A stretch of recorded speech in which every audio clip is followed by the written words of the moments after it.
known and often given for humorous purposes. Any advice is given largely for entertainment purposes and would probably be ignored. But if you do learn something useful, count it as a win. Woohoo! Hello.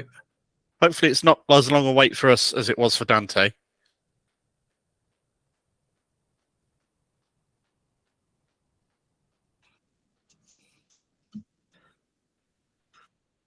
Woohoo!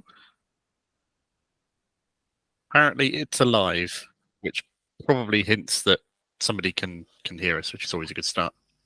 Have you got your Dante yet, John? Have they shipped it yet?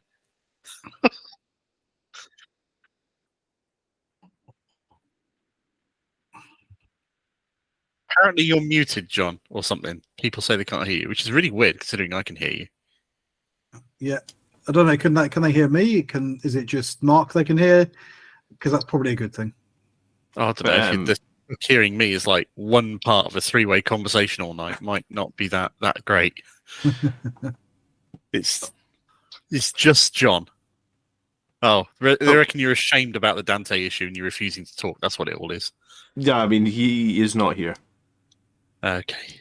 Yep, it's only John they can't hear. They can hear Tony. Perfect. For all of his sins. I think they can hear me now, and I think I just found a disclaimer as well. Yeah, it does look like they can hear you. And you found the disclaimer. This means they will see crew down. Hang on, we're talking over the intro. We're talking over the intro. This is my beautiful voice. Oh, all right. I'm sorry. Well, I mean, let's just talk over it because I've muted it, so they can read the disclaimer this week. Well, the disclaimer only says just don't trust anything we say, because we're probably making it up. Speaking about Gabriel Seth. Speaking about that, they've said that they're likely going to be legendsing everything that they're not currently selling as a live model on the web store, which includes Gabriel Seth, right? So Seth is going to be Legends. You heard it here. Well, he hasn't been in the cabinet for years. Until he gets a Primaris model, right? Until. Maybe they just think he's a rage wanker like everybody else. And we're off. And we're off with the demonetization of the stream 1 minute in. Woohoo! Woohoo! John's demonetizing the same rage wankers. John's got a special announcement to make that he's been working really, really hard on and made it all go. So what's the announcement, John? Oh, yes. You can now become a member of the Three Grots and Fox here on YouTube. We have limited... Are they limited edition? Well, they will be limited because if you're a member, you'll be your only fucking one. So if you click the join button under this video, you can now use the Three Grots emotes, right? And you get special custom grot icons next to your name and all that shit. Yeah. What do you win, John, if you become a member of Three Grots in a Vox? You win being the first member of Three Grots in a Vox. Is that not legendary enough? Member? Wow. Yeah, you're going to get a coloured name and you're going to get a weird little grot with a strange coloured eyes or a coloured hat or something, depending on how long you've been a member of or supporter of the Grots on YouTube for. I was going to say, and what's sad is I don't remember who my first member is. Mike joined. Hey! Of the Blood Angels Commander. I don't remember who the first member is. So Mike will be remembered as the first Grot. Forever. There we go. There we go. And he gets a little squig. Yeah. Perfect. Mike, thanks so much. This is squeak for like the first three, isn't it? And then you become a Grot after that. Apparently you need to have a certain number. We have more emotes, but you're not allowed to add more until you have more members. Oh, okay. Apparently. Really? Yes. So you unlock the ability. Do you know what's amusing? Tell me. I can't use the grotty emotes because it's your personal account? I'm not a member. But you're an admin, right? Hey, Dirty Wizard! Woo, cheers! There we go. Did my overlay work? Did you it be a big squig too? Hey! It did work. Okay, brilliant. Brilliant. So everything's working. So thanks so much for supporting the channel as always, guys. Aridan has joined us as well. We've got another one. There we go. Wow, awesome. Thank you so much. Aridan. You will help to make keep us all going. I'd like a snake emote. You'll keep us all in material and stuff to keep. Oh, wow. Congrats so much, D.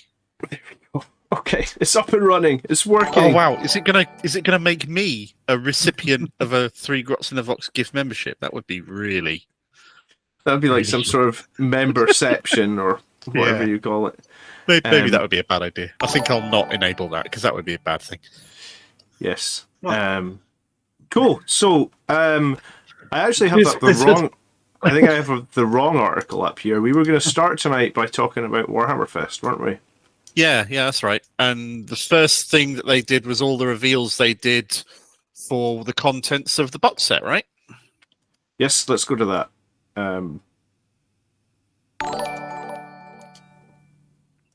Dirty wizard. If you guys are all on Discord, hit me up, drop me a PM or something. We'll have to work that out, and we'll get you the 3 Grots Patron role in Discord if you haven't already got it.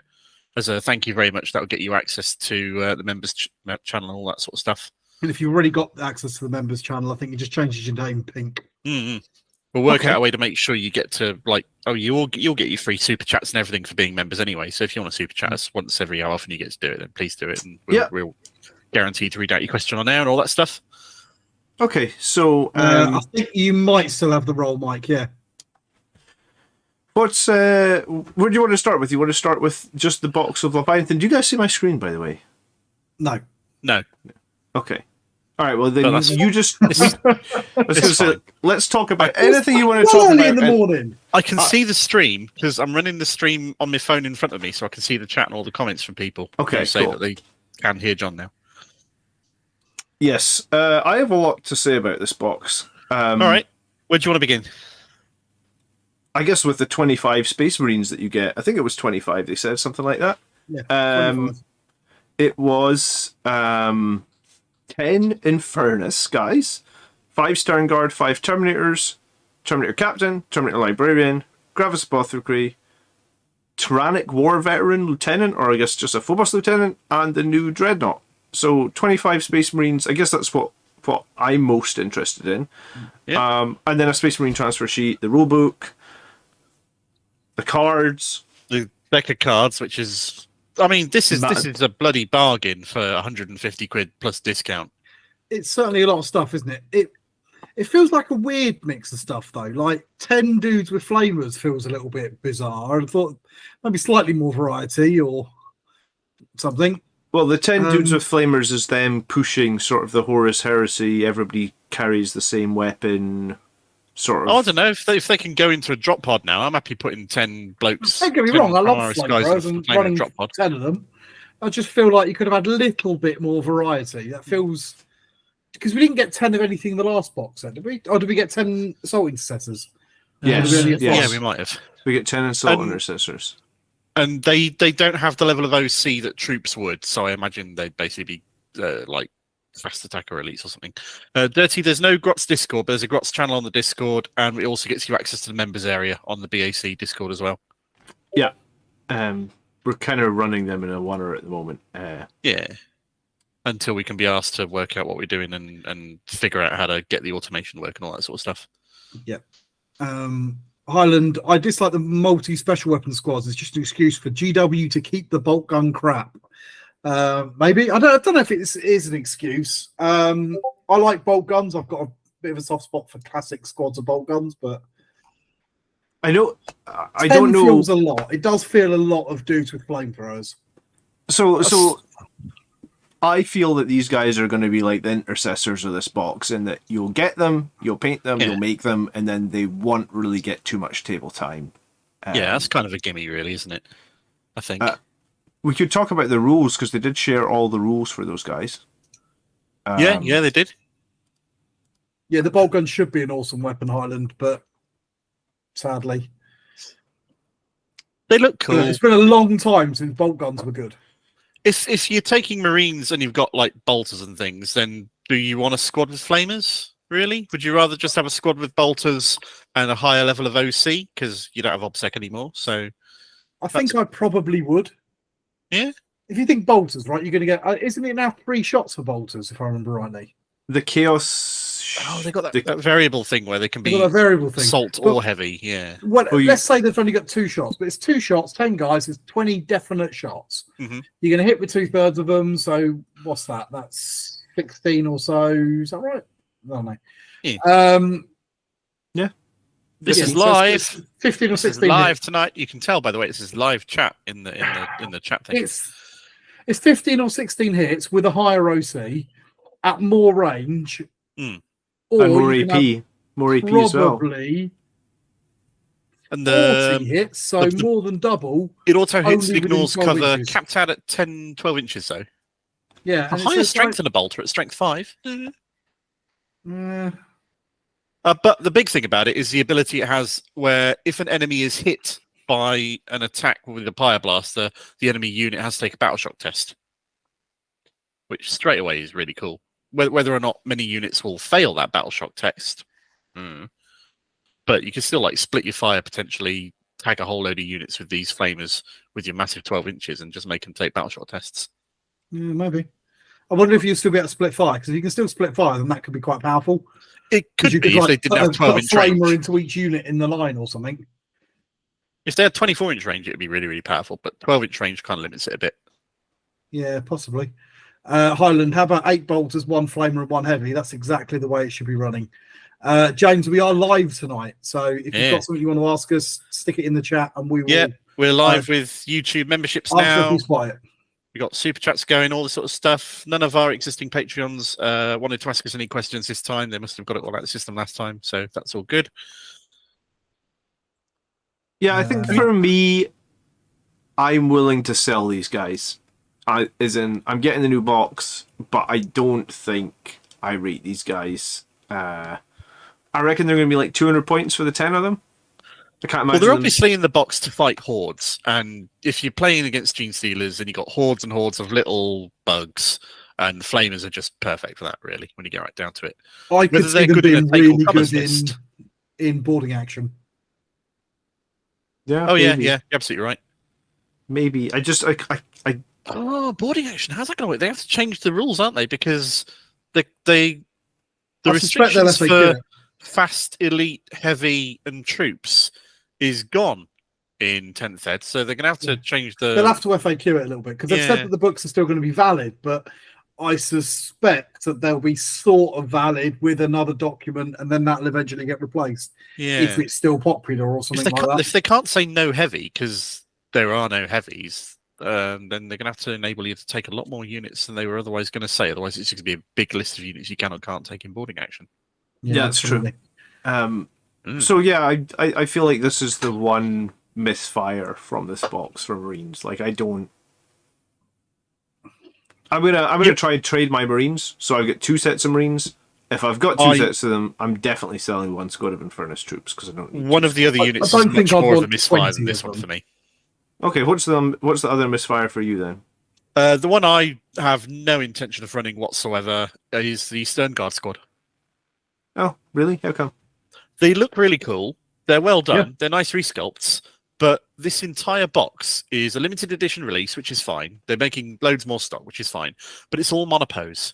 Every single model in it is monopose. So that loadout you've got there, those 5 models, that's the loadout you're stuck with for your Stone Guard unit. I don't want to run that. Yeah, that's my thought as well. Even if you manage to trade and you've got 2 sets of the Stern Guard, you've still got a pretty inefficient loadout, I would guess. Yeah. Highland, they said it was all mono option, mono pose build stuff in here, so I don't expect the Terminator Captain will come with any options whatsoever in this. No, nothing will come with any options. They said that. So if you wanted your Terminator Captain to be good, and I guess there's a question mark about him being good, there's 2 things the Terminator Captain's missing. He could be taking a Thunderhammer, and he could also be taking a combi weapon. We have to wait and see what options he's allowed to take in the data sheets. You know what? I know what you're saying there, but I would definitely run that loadout over a combi weapon and Thunderhammer. Because one of the reasons my current Terminator Blood Angels captain never gets a go is that he's too slow with his Thunderhammer, so he rarely gets a charge off or whatever, and it costs so many points. So I don't want to run him with a Thunderhammer; it's too expensive. I mean, Terminator is not going to be difficult to convert, though, really, is it? I mean, let's face it. Well, you just cook the weapon off and stick a different one on. Yeah, but yeah, so that actually probably some sort of relic blade and a Stormbolter, which is the cheapest loadout, probably what I'd run him. He does look badass, I give him that. He looks badass. Not quite as badass as the Librarian in Terminator armor, who we already know looks badass. Again, the only thing I don't like about this, and it was something that I didn't like about Indomitus as well, with that captain, is he's got Tyranids on his base. The Indominus one has Necrons on his base. What's wrong with that? Yeah. Well, it just looks a bit weird when you're fighting orcs. Or like Chaos Space Marines, random lid. I mean, you could always just like texture paint over it and make it look like just some more rubble or something, really, couldn't you? Yeah, sometimes when they've got this sort of like casualty on the base, they've come with an alternate sculpt to replace it with a rock. Oh, did you see my video suggestion, Tony? Yeah, making bases. That could be quite fun. Yeah, because I got a fucking huge bare open base here that looks boring as hell. Normally I'll just texture paint all over it, and I don't actually know what would be good to make that look good with, so I figured that might be a good idea. Well, I've got 5 dreadnoughts that all need painting. Okay. Which has got 5 great big bases. Excellent.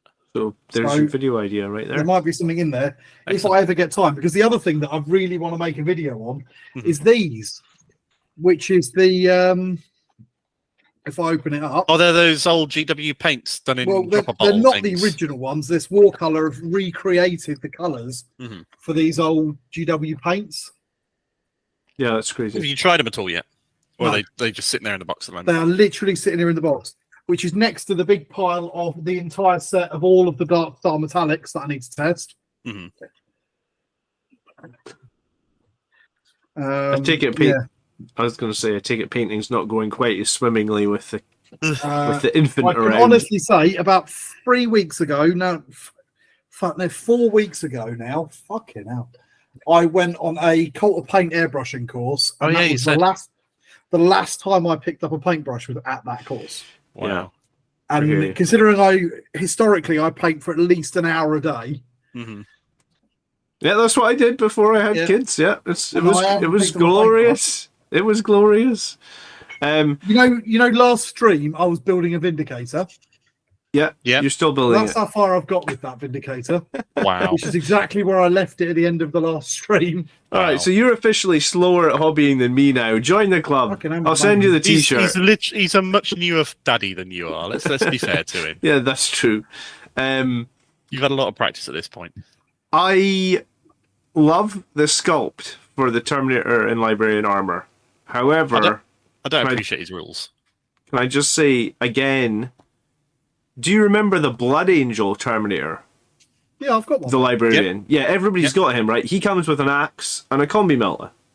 Yeah. So he's kind of the same character, but he's better because you've got the option of the melter. Okay. So as much as this guy is cool, melter, he's got a melter. Well, yeah. Well, if you want, that depends. If you want to pay, assuming that upgrades cost points for a combi melter, or would you rather save 5 points? I normally go out of my way cutting those sorts of weapons off and replacing them with bolt pistols or stormbolters. I know you're super cheap, but just like a little one of them pistol holsters or something. I'll put a pistol and a holster on the guy's leg, no pistol whatsoever, so I can pretend that's whatever pistol I want for whatever loadout, and nobody can tell me different.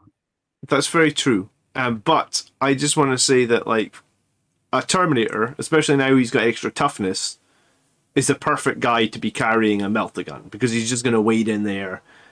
It's on a Librarian. Why would you not have a melter gun for 5 points? I'll tell you why I might not have a melter gun. Have you looked at his profile?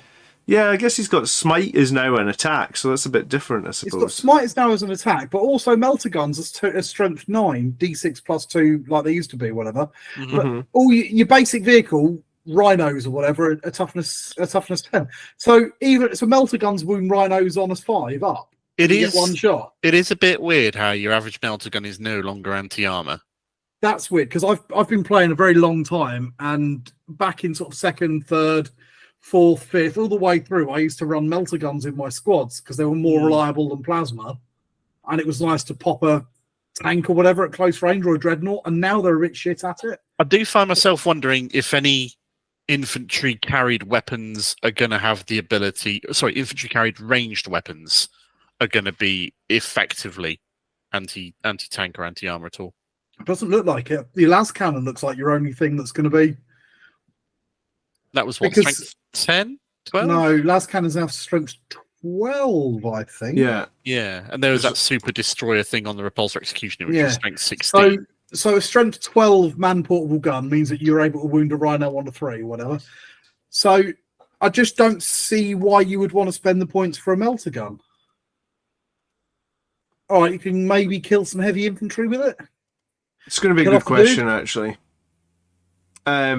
I think they did show a different profile for his Meltagun, actually. They did. It's strength 9. Sorry, for his combi weapon had a weird profile. Yeah, his one. Right, his one. Sorry. Yeah. I don't remember. I know it's on there somewhere, but I can't remember what that was. Well, okay, then again, maybe Melta's going to be a lot cheaper now that it's less versatile. Who knows? Let's move down to the apothecary biologists. Yeah, who won't heal your people at all in any way, shape, or form. Yeah, I mean, that's weird. And they said on stream he had a mini chainsword. Yep. It's on top of his armlet. It's that thing on his backpack. So he's got a servo chainsword like a Tech Marine. Do you think I think he looks wicked. He's one of my favourite models out of that new set. I think he does look properly, cool, properly kind of like solid, if that makes sense. You can sort of see him there plonking along, bullets bouncing off of him, taking pot shots as he goes about his business. Mm-hmm. That's a wicked looking model. I'm really looking forward to painting that. And do you think he's going to be toughness 6? I hope so. Well, they've said Gravis is going up, and Gravis is already toughness 5, so... Yeah, that's the way I read it. I'd assume so. I think it looks wicked. And I love the idea of his Space Marine scientist. He's the biologist. It'll be interesting how it works, whether, like, anything that your army kills and that he goes next to, you get a bonus against for the rest of the game or something like that. Yeah, absolutely. So the idea of a Space Marine science teacher just makes me giggle. The problem is he's in Gravis, which means he's going to be slow. So him getting there to take samples of stuff, not quite sure I see the synergy there. But on the other hand, you would definitely do your homework. All right, okay. So we got a little bit of personal, sort of jib here coming through. You have his homework problems at the moment. I was going to say he's going to have to join a squad of aggressors. No, I'll try and get away with it by not setting any. Oh, fair enough. If I don't set any, they can't not do it. Sounds fair. He's got a tactical rock. He does? Yes. For what that's worth? For what that's worth. Tactical containment box that looks like it should have Red 13 in it, or Ares or something. So I think I think they said on the stream he can only join Gravis units. So he could maybe join Eradicators, Aggressors, or Heavy Intercessors. The Primaris Lieutenant they showed off as part of that leader preview they did showed that it could only join certain basic Tacticus armor wearing Primaris men squads. So that would follow that sort of precedent, which is fine. Okay. What about this lieutenant then? Do you like him? Yes. Is it going to be weird that he's got Tyranid bits on it when you're fighting orcs, though, like you just said? Well, I do agree in some ways with that, except you could say, well, fuck it, he's walking around with a bit of Tyranid on, that's a battle trophy. You have people walking around with skulls when they're fighting orcs, or skulls when they're fighting Tyranids. And that's just a bit of a Tyranid. The bit on the base, well, yeah, I'd probably, if it was me, clip that and replace it with a rock or something. So previously, I never really took lieutenants, because you always wanted to cap out 3 or 4 characters, and lieutenant just wasn't that good enough to make the cut to go in there. And now secondaries are changing slightly with mission rules. Then maybe you'll want to take a few more characters. Yeah. I've been trying to make the lieutenant work for like most of 9th, and I just can't quite ever make him work. He was part of the major buffs, really, because you use a captain for 3 rolls to hit, you use a lieutenant for 3 rolls to wound, and if you'd managed to stack them on a unit, they'd be extra killy. But the captain was generally a bit more worthwhile because you had extra war gear options, and you could have an invul save where the lieutenant never did. It was the fact that his weapons cost the same, but you got more attacks with it as well. So if you're going to put a thunder hammer on someone, you put it on the one that can hit with it better. Yeah, for me, I can't decide if this guy will just be eclipsed by the Indomitus one. You know, the one that's got the Storm Shield and the Volkite pistol and the 2 damage power sword. Robert, people always find something to complain about, mate. No matter how well everything is going, somebody will complain and bitch about something. That's nerd culture. It's like world culture at this point. What does SMH mean? Sorry? I don't fucking know. I Googled it like 5 times. I can never remember what it means. Okay. SMH. It's Smiley Mother Huggers. Right. My head. Okay. Fair enough. All right. This time. I mean, he's cool. He's unique. I do tend to agree that we're getting too many lieutenants. Though, like, where's our Primaris captain with the jump pack? They could make one of those and we'd be happy, right? Look at it from a Blood Angel point of funny. view, Make right? your Primaris anything with the jump pack and we'll be happy, John. He's a lieutenant with a combi, flamer, and some knives. I mean, Right, great. so Big whoop. along that line, if they made a Primaris lieutenant with a jump pack, it's yet another Primaris lieutenant, but it's got your missing jump pack. Would you be happy or sad? I'd be happy, and I'd then try and work out what melee weapons it's got.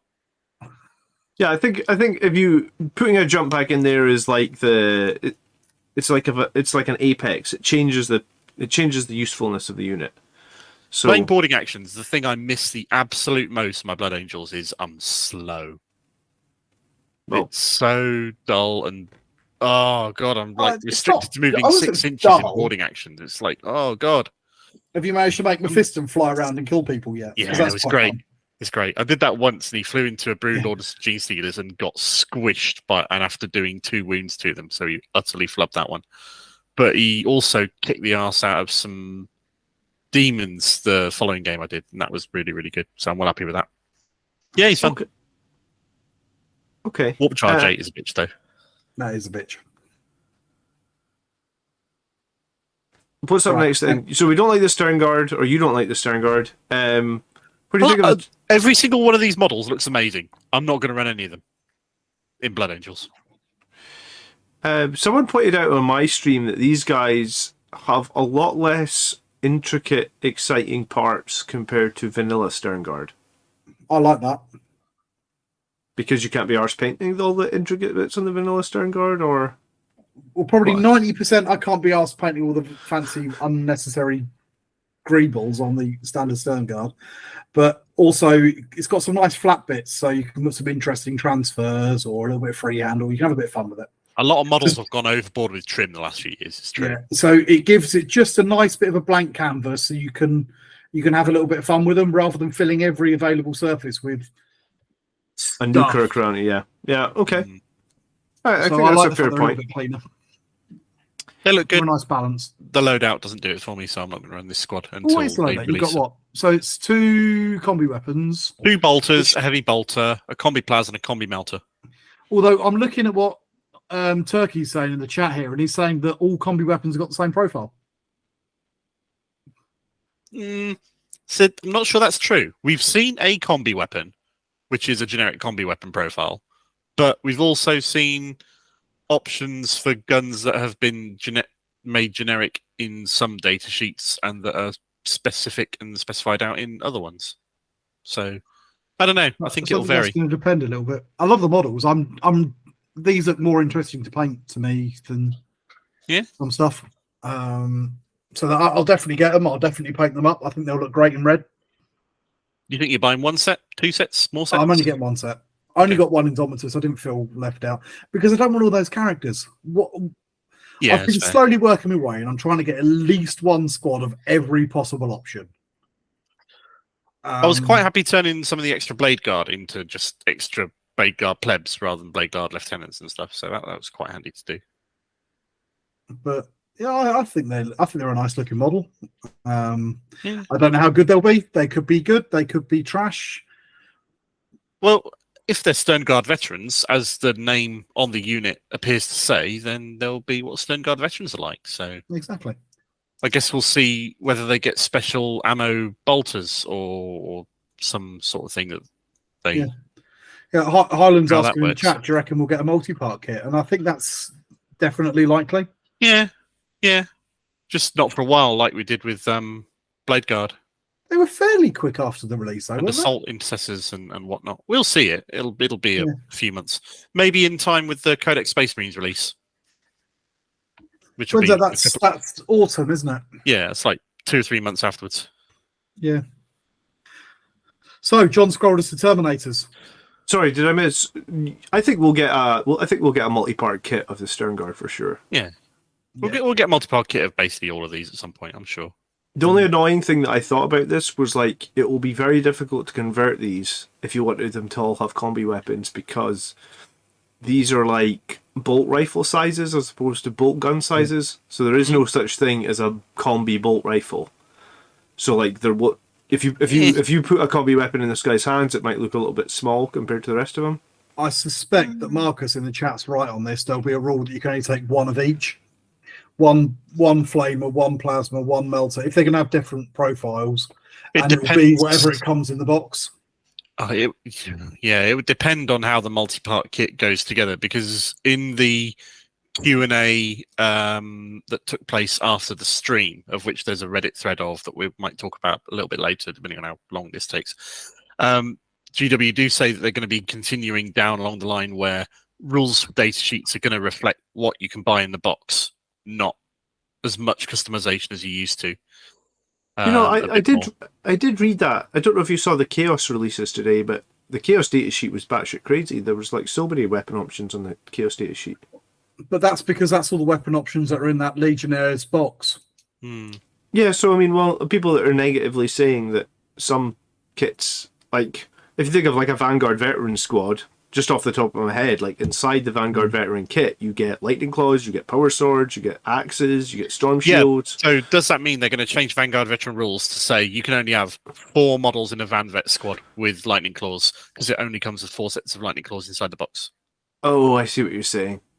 I don't know, I guess. That would be a bit of a pooper for anyone that's done a lot of work and money changing them, right?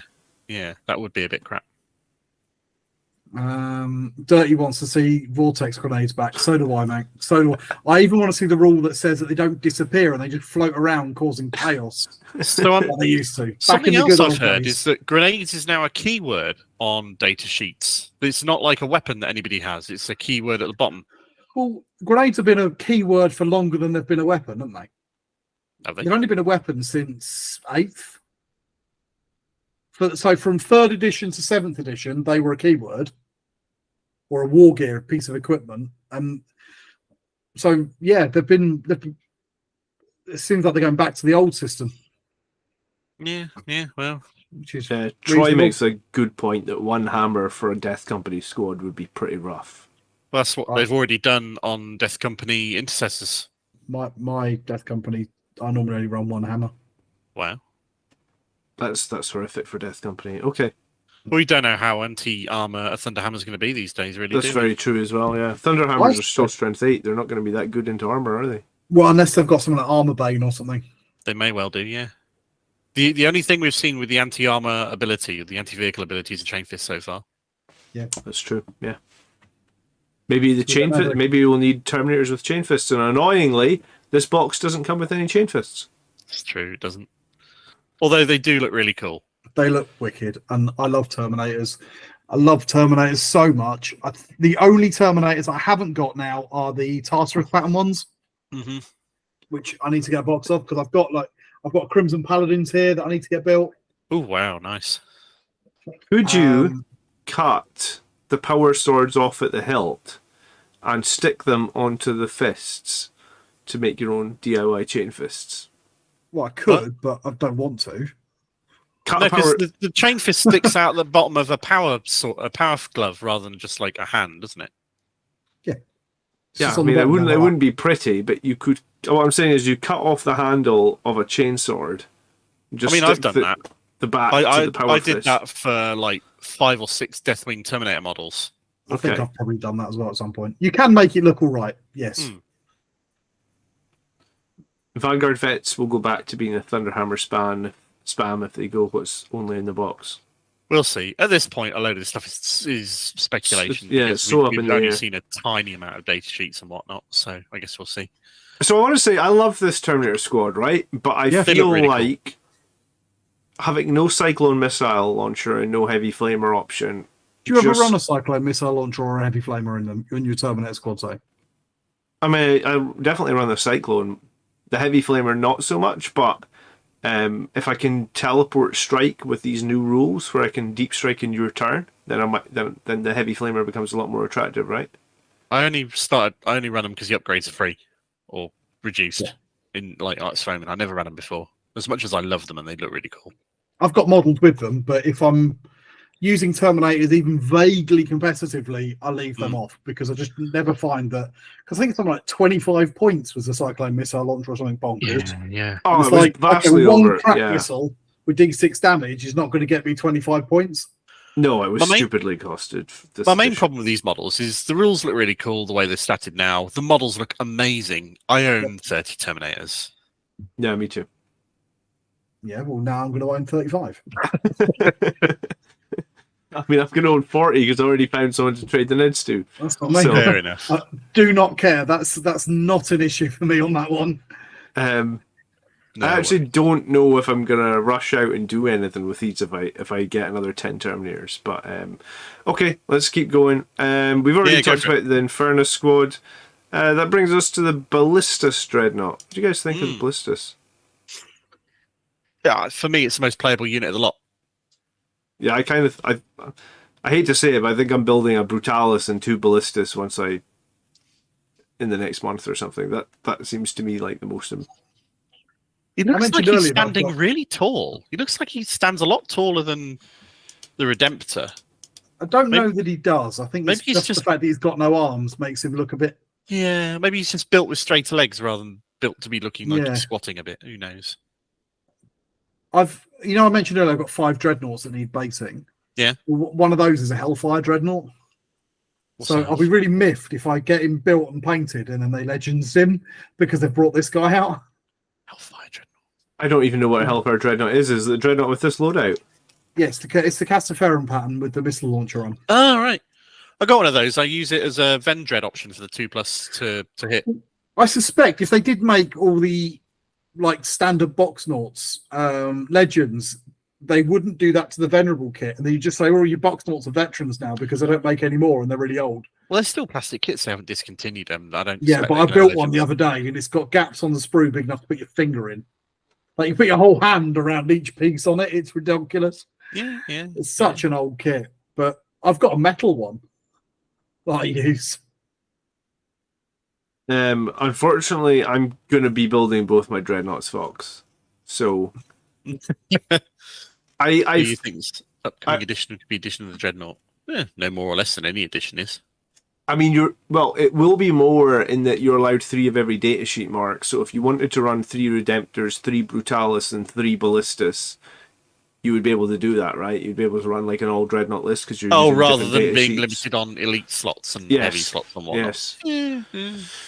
And remember, the difference now would be like previously, if you ran that all Dreadnought list, you wouldn't control everything because you would have no OBSEC. Well, now all these Dreadnoughts are OC4. I assume having not seen what all the various things and missions they need to do inside that mission pack that they previewed, an all Dreadnought list probably won't be able to do things that require infantry to take action somewhere.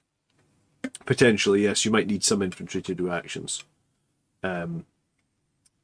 I did do the math, I did do some basic maths on this Dreadnought just to see. So you've got like 2 shots from a strength 12 last cannon. You've got 2 shots from a strength 10 crack missile.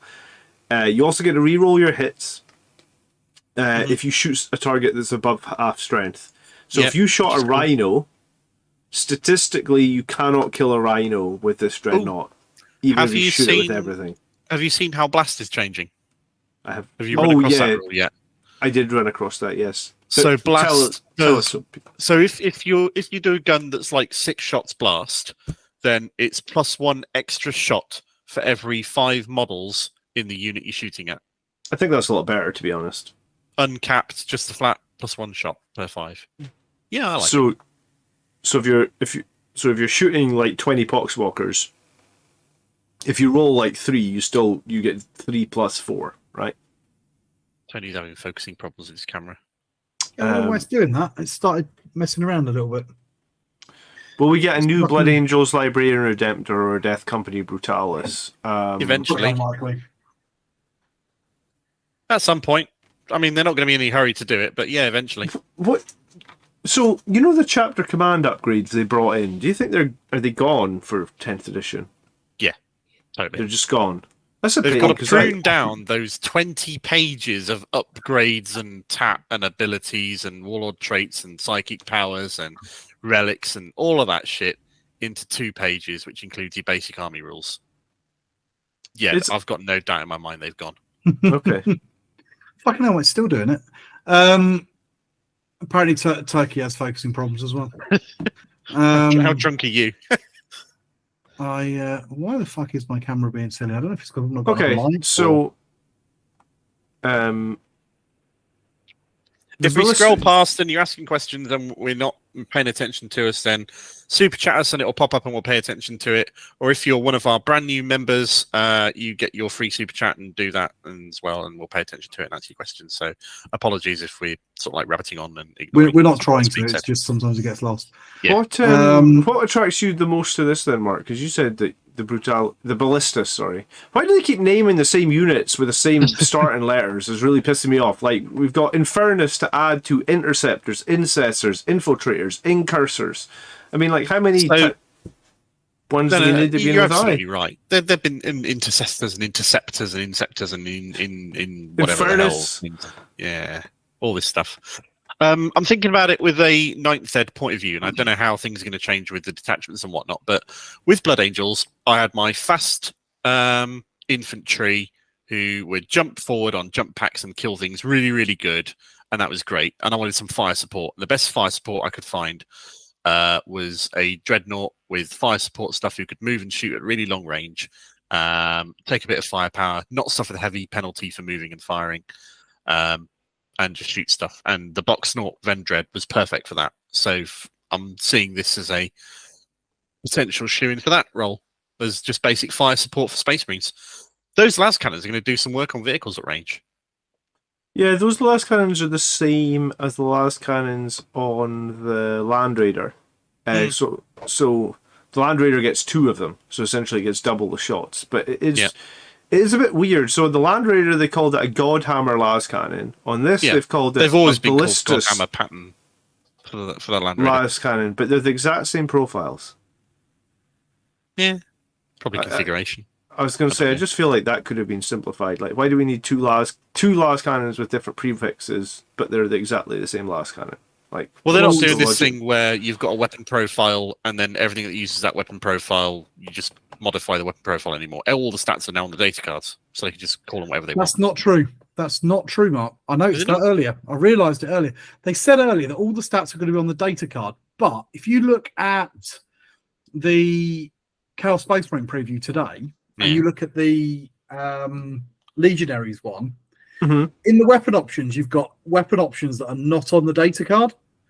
And when you read the little, if you zoom in and you read the little star thing, it says, look at the Chaos Space Marine Armory data card. Last cannon, heavy bolt, missile launcher, plasma gun. Okay. These weapons can be found on there. So, yeah, that's... So some of them are on the data sheet and can be called whatever, and some of them aren't. Some of them are standard across. That's interesting. Okay, so that defies their own logic. The thing that I thought about when I saw this was, I don't know if you guys played a lot of 8th edition. I did. And in 8th edition, basically what was God tier for fire support was Relic Contemptor Dreadnoughts, because they could take 2 twin las cannons, right? So you had a Relic Contemptor Dreadnought, 2 twin las cannons, and the Cyclo missile launcher. And I was like, is that not just going to be the same as this? I suppose it depends if on that Relic Contemptor the las cannons are twin linked. Because if they're twin linked las cannons, then it's basically the exact same dreadnought. Well, that would be one shot twin linked rather than 2 shots. I'm not entirely sure they're going to work. Thanks very much, Super Chat Dirty. Very much appreciated. I've missed a lot the last few weeks with work getting in the way, but have they mentioned any changes with Forge World units for 10th edition, i.e. the Terrax? They've not mentioned any changes to the rules yet specifically. What they have said, however, is that though Forge World units will be getting rules for index stuff, they will not be out for launch. They will be out shortly after launch. And but they also fucking annoying went for my poor old Thunderhawk, which is getting shat on again. But the rules for Thunderhawk will be in there, so that's fine. But they won't cost. They want the Martial Legacy will be gone, from my understanding. I'm guessing it will be. They haven't confirmed one way or the other. No, the only thing they've confirmed is that we'll have to wait a little bit for the Forge World units rules. They will not be available on launch for 10th Ed, which is a bit of a shame, bit of a bugger. How long after the launch of Ninth Ed did the Imperial Armor book come? I feel like it was pretty quick. It's like a couple of months. Yeah, I think. Yeah, but the difference was that even before it came out, they had rules, because until the Imperial Armor book came out, you use the 8th edition rules. Yeah, that's true. Whereas with this, the 9th edition rules are worthless. So you can't just say, "Oh, just use the old rules for now." Yeah, you got a good point. So all the Forge World stuff you bought will be useless until those rules finally get released. Yeah.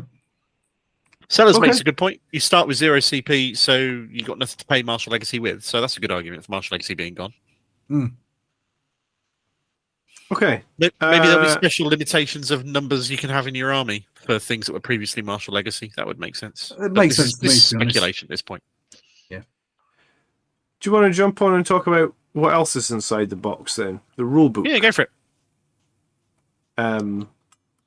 My thought.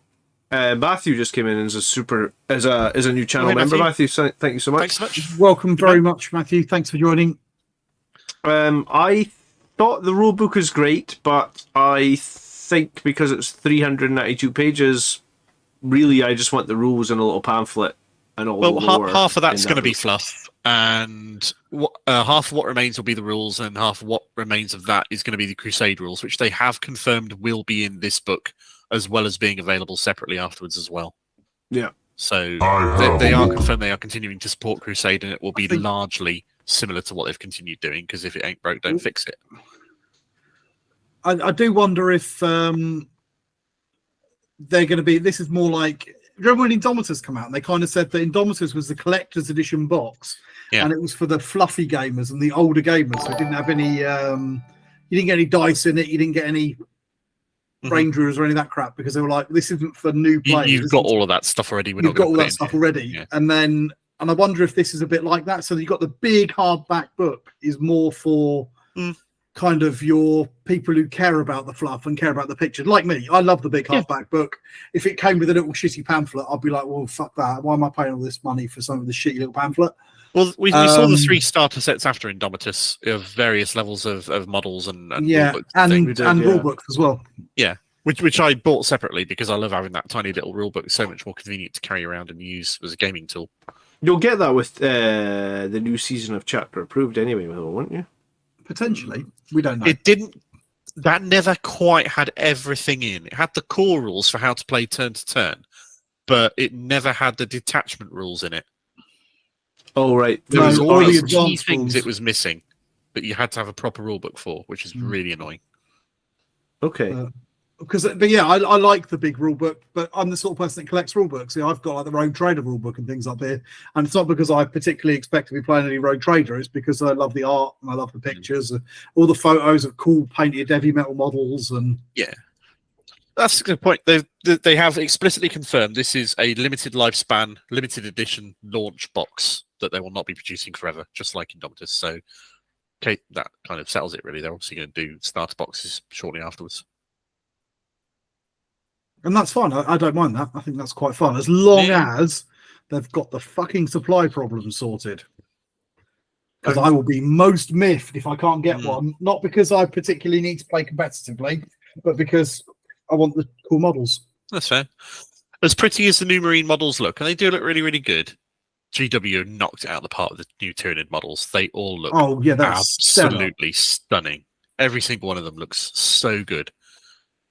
I kind of want to get a Screamer Killer, just have a Screamer Killer.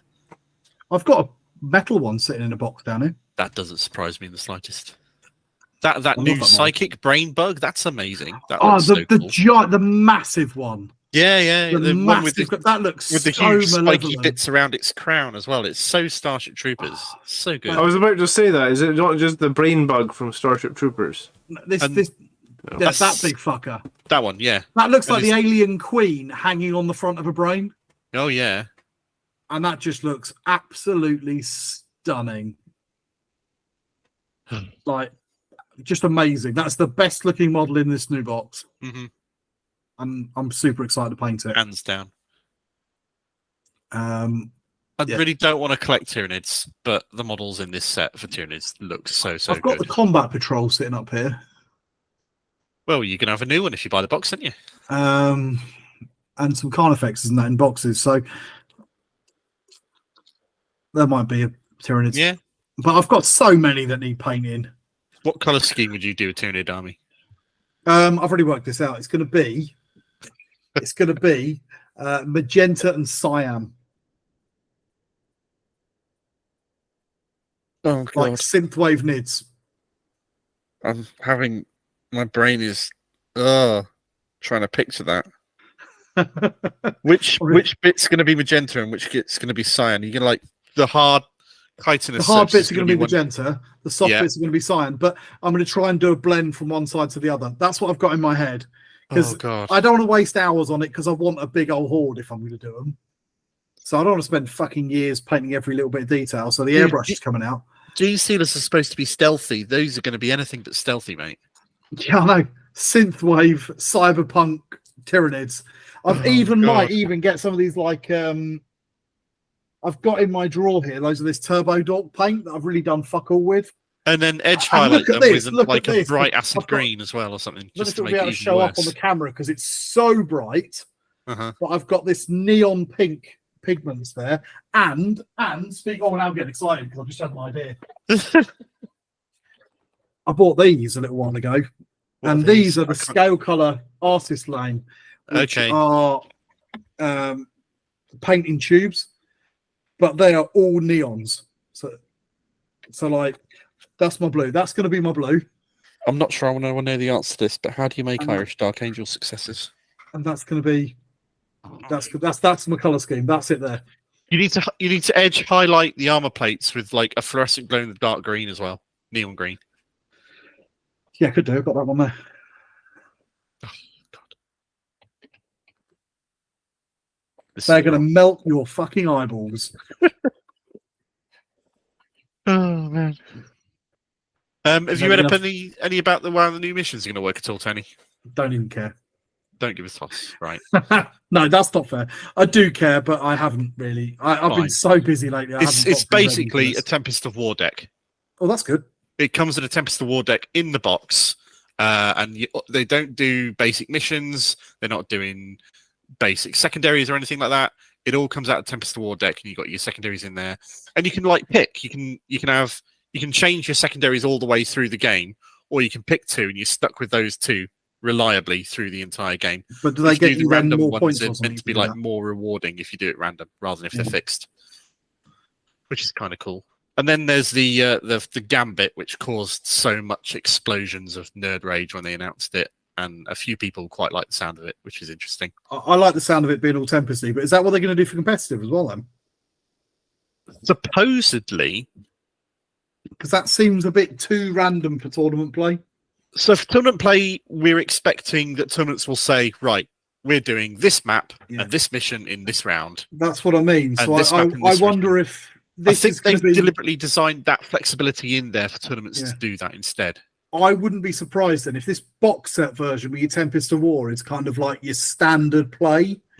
And then when they do your chapter approved, that's going to have your tournament missions and your a whole new set of cards as well. A whole new set of cards for tournament missions. And then they're going to replace those each time you do a chapter approved. So this is your new cards tournament mission and a chapter approved book every 6 months. Yeah, and your new layouts for the terrain that goes with them. That scares me a lot. Hey, Kren, how you doing? Hola, as a treat, I'm looking at some 4-draw goodness, completely non-practical today. Sokar or a Titan. Which would you go for a centerpiece of the large army? Stormbird is Titan every time. Horrifically impractical, but is part of a marine army, so would fit. But Titans just look. Yeah. So as someone who's iconic. got a giant aircraft, putting them in a cabinet is one of the hardest things that I've ever had to fucking do. And the Stormbird is even fucking bigger than the Thunderhawk. Whereas a Titan goes up, so you can nicely display, transport, and use it without immediately snapping its wings off or having to leave it exposed to the elements. A Warhound is nice, but ultimately a Warhound is about the size of one of the large knights when you get right down to it. A Reaver Titan just stomping along, towering over and dwarfing over everything. If you don't want to go for a Warlord, a Reaver would be what I'd I've recommend. got a bit of a thing for Reavers. I've also thought they're quite cool. Reavers are awesome. Like they're the main battle Titan of the Titan Legions. So I really, really like that. Sorry, guys. No worries. Daughter We're talking all sorts of crap about them, mate. Cool. What else do you love of the? What else do you love of the Nids? All of them.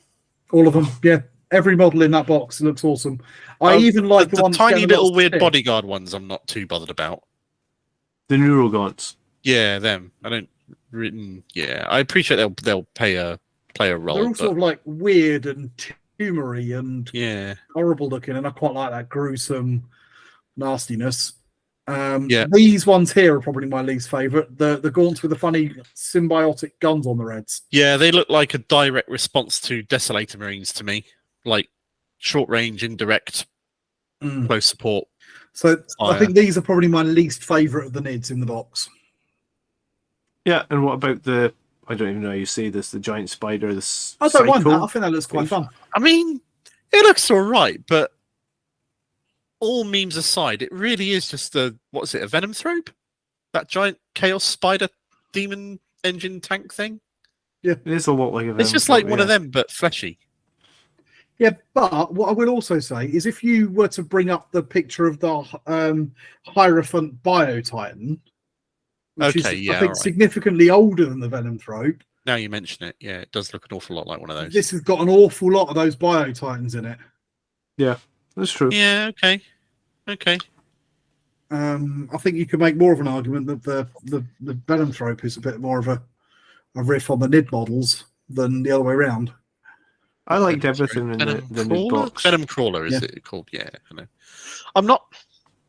I like the idea of that winged Tyranid Prime as a Tyranid warrior with wings and whatnot. I just don't like the pose for it. The whole downward-facing wings doesn't do it for me. And I appreciate that's just a personal aesthetic thing. I think that they've posed this so he fits in the easy-to-build box. I think he'll get his own release where you can put the wings the other way up if you want to. Yeah, exactly. 100%. Because when they're making those easy-to-build boxes, space is a premium for them or whatever you call it. Everything is like a bit more flatter than it needs to be, Oh, I don't know. The Screamer Killer's fairly big and three-dimensional. If they wanted to make that's true, big, I suppose. Because it's just a flat piece on a sprue. You put it one way up or the other way up. It doesn't make a difference the size of it on the sprue. I did like when I was looking at the Leviathan box. I feel like it's as thick, if not thicker, than Indomitus. With that, is that? Yeah. They said it was a little bit thicker and a little bit bigger. Yeah, that's what I thought. Overall, it looks like a great box. Yeah, I'm really excited for it. I'm just deciding whether I want to buy it or whether I just want to buy everything but the models. And what do you think about the cards for gaming? Great. Tempest is one of the best way to play 40k as it stands right now. The fact that it is the base way to play the game that comes in the box, I think is perfect. Love it. Brilliant. You haven't played it yet, have you, John? What, Tempest War? Yeah, I played it once. You did play a Battle Report, didn't you? Yes. Did you hate it because of all the randomness that you couldn't control all the objectives? Yes. At least you get the option in the new rules where you just get to choose two of them and stick with them throughout the game. I've got a magenta oil paint. I've just remembered. It reminded me of 8th edition when you drew a card and you were like, "Fuck, I can't score this card this turn." Well, they've got things in place now to prevent that being an issue. If you can score, and you can swap it for other things. Yeah. Okay, then we didn't play that because I should have been able to discard. If you drawed a card and you couldn't score it, and you drew another card and you still couldn't score it. It has conditions written into the bottom of every single Tempest of War card that if you can't do it, you get to get rid of it. Yeah, and even if you can do it, but you're unlikely to be able to do it, like it's bring it down and the only thing left is a land raider and you've only got bolt guns left, you technically could do it, but you can pay a couple of CP to spin it early. Mm-hmm. So I guess we'll see what this deck looks like. We will as soon as they show a little bit more of it. Yeah. Should we have a look at these FAQ questions? Tempest of War is king of 40k at the moment. Tempest of War and boarding action, the only ways I'm really, and a little bit Crusade. So after the 40k streams, the live streams were done that went out on Twitch, GW hosted a half-an-hour FAQ Q&A session for people in the audience at Warhammer Fest. And some kind people have gotten together on Reddit and put together some compiled notes from all the questions that got asked as best they could. And there's some interesting little tidbits on there if you haven't seen them already. Okay. How accurate is this?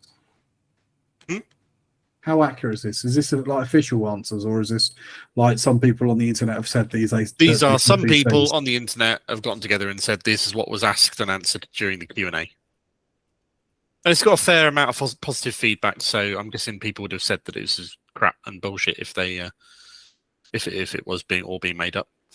Okay. Oh, I've lost it. Cool. There we go then. So 10 best of war indeed, Turkey. 10 best of war. A lot of Eldar players that I know and I'm in communities with are really, really disheartened about the way 10th Ed is shaping up with fixed psychic powers per data sheet, per data card, because they really love being able to customize who had what powers and where and build the armies that they were doing based on that psychic phase.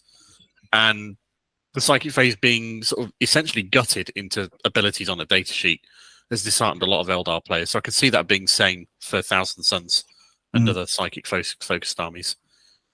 We'd have to get the full picture to see how it will really play out, but yeah.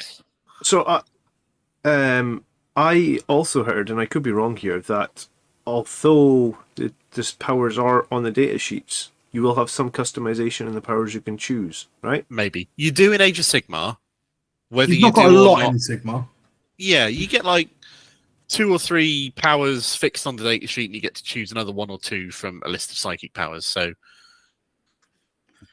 we'll have to wait and see what the index rules are and what's on all the data sheets, because as always, we don't have the full picture yet. But either way, that level of reaction has gotten a lot of Eldar players down, and a few people that I've seen who are Thousand Suns players.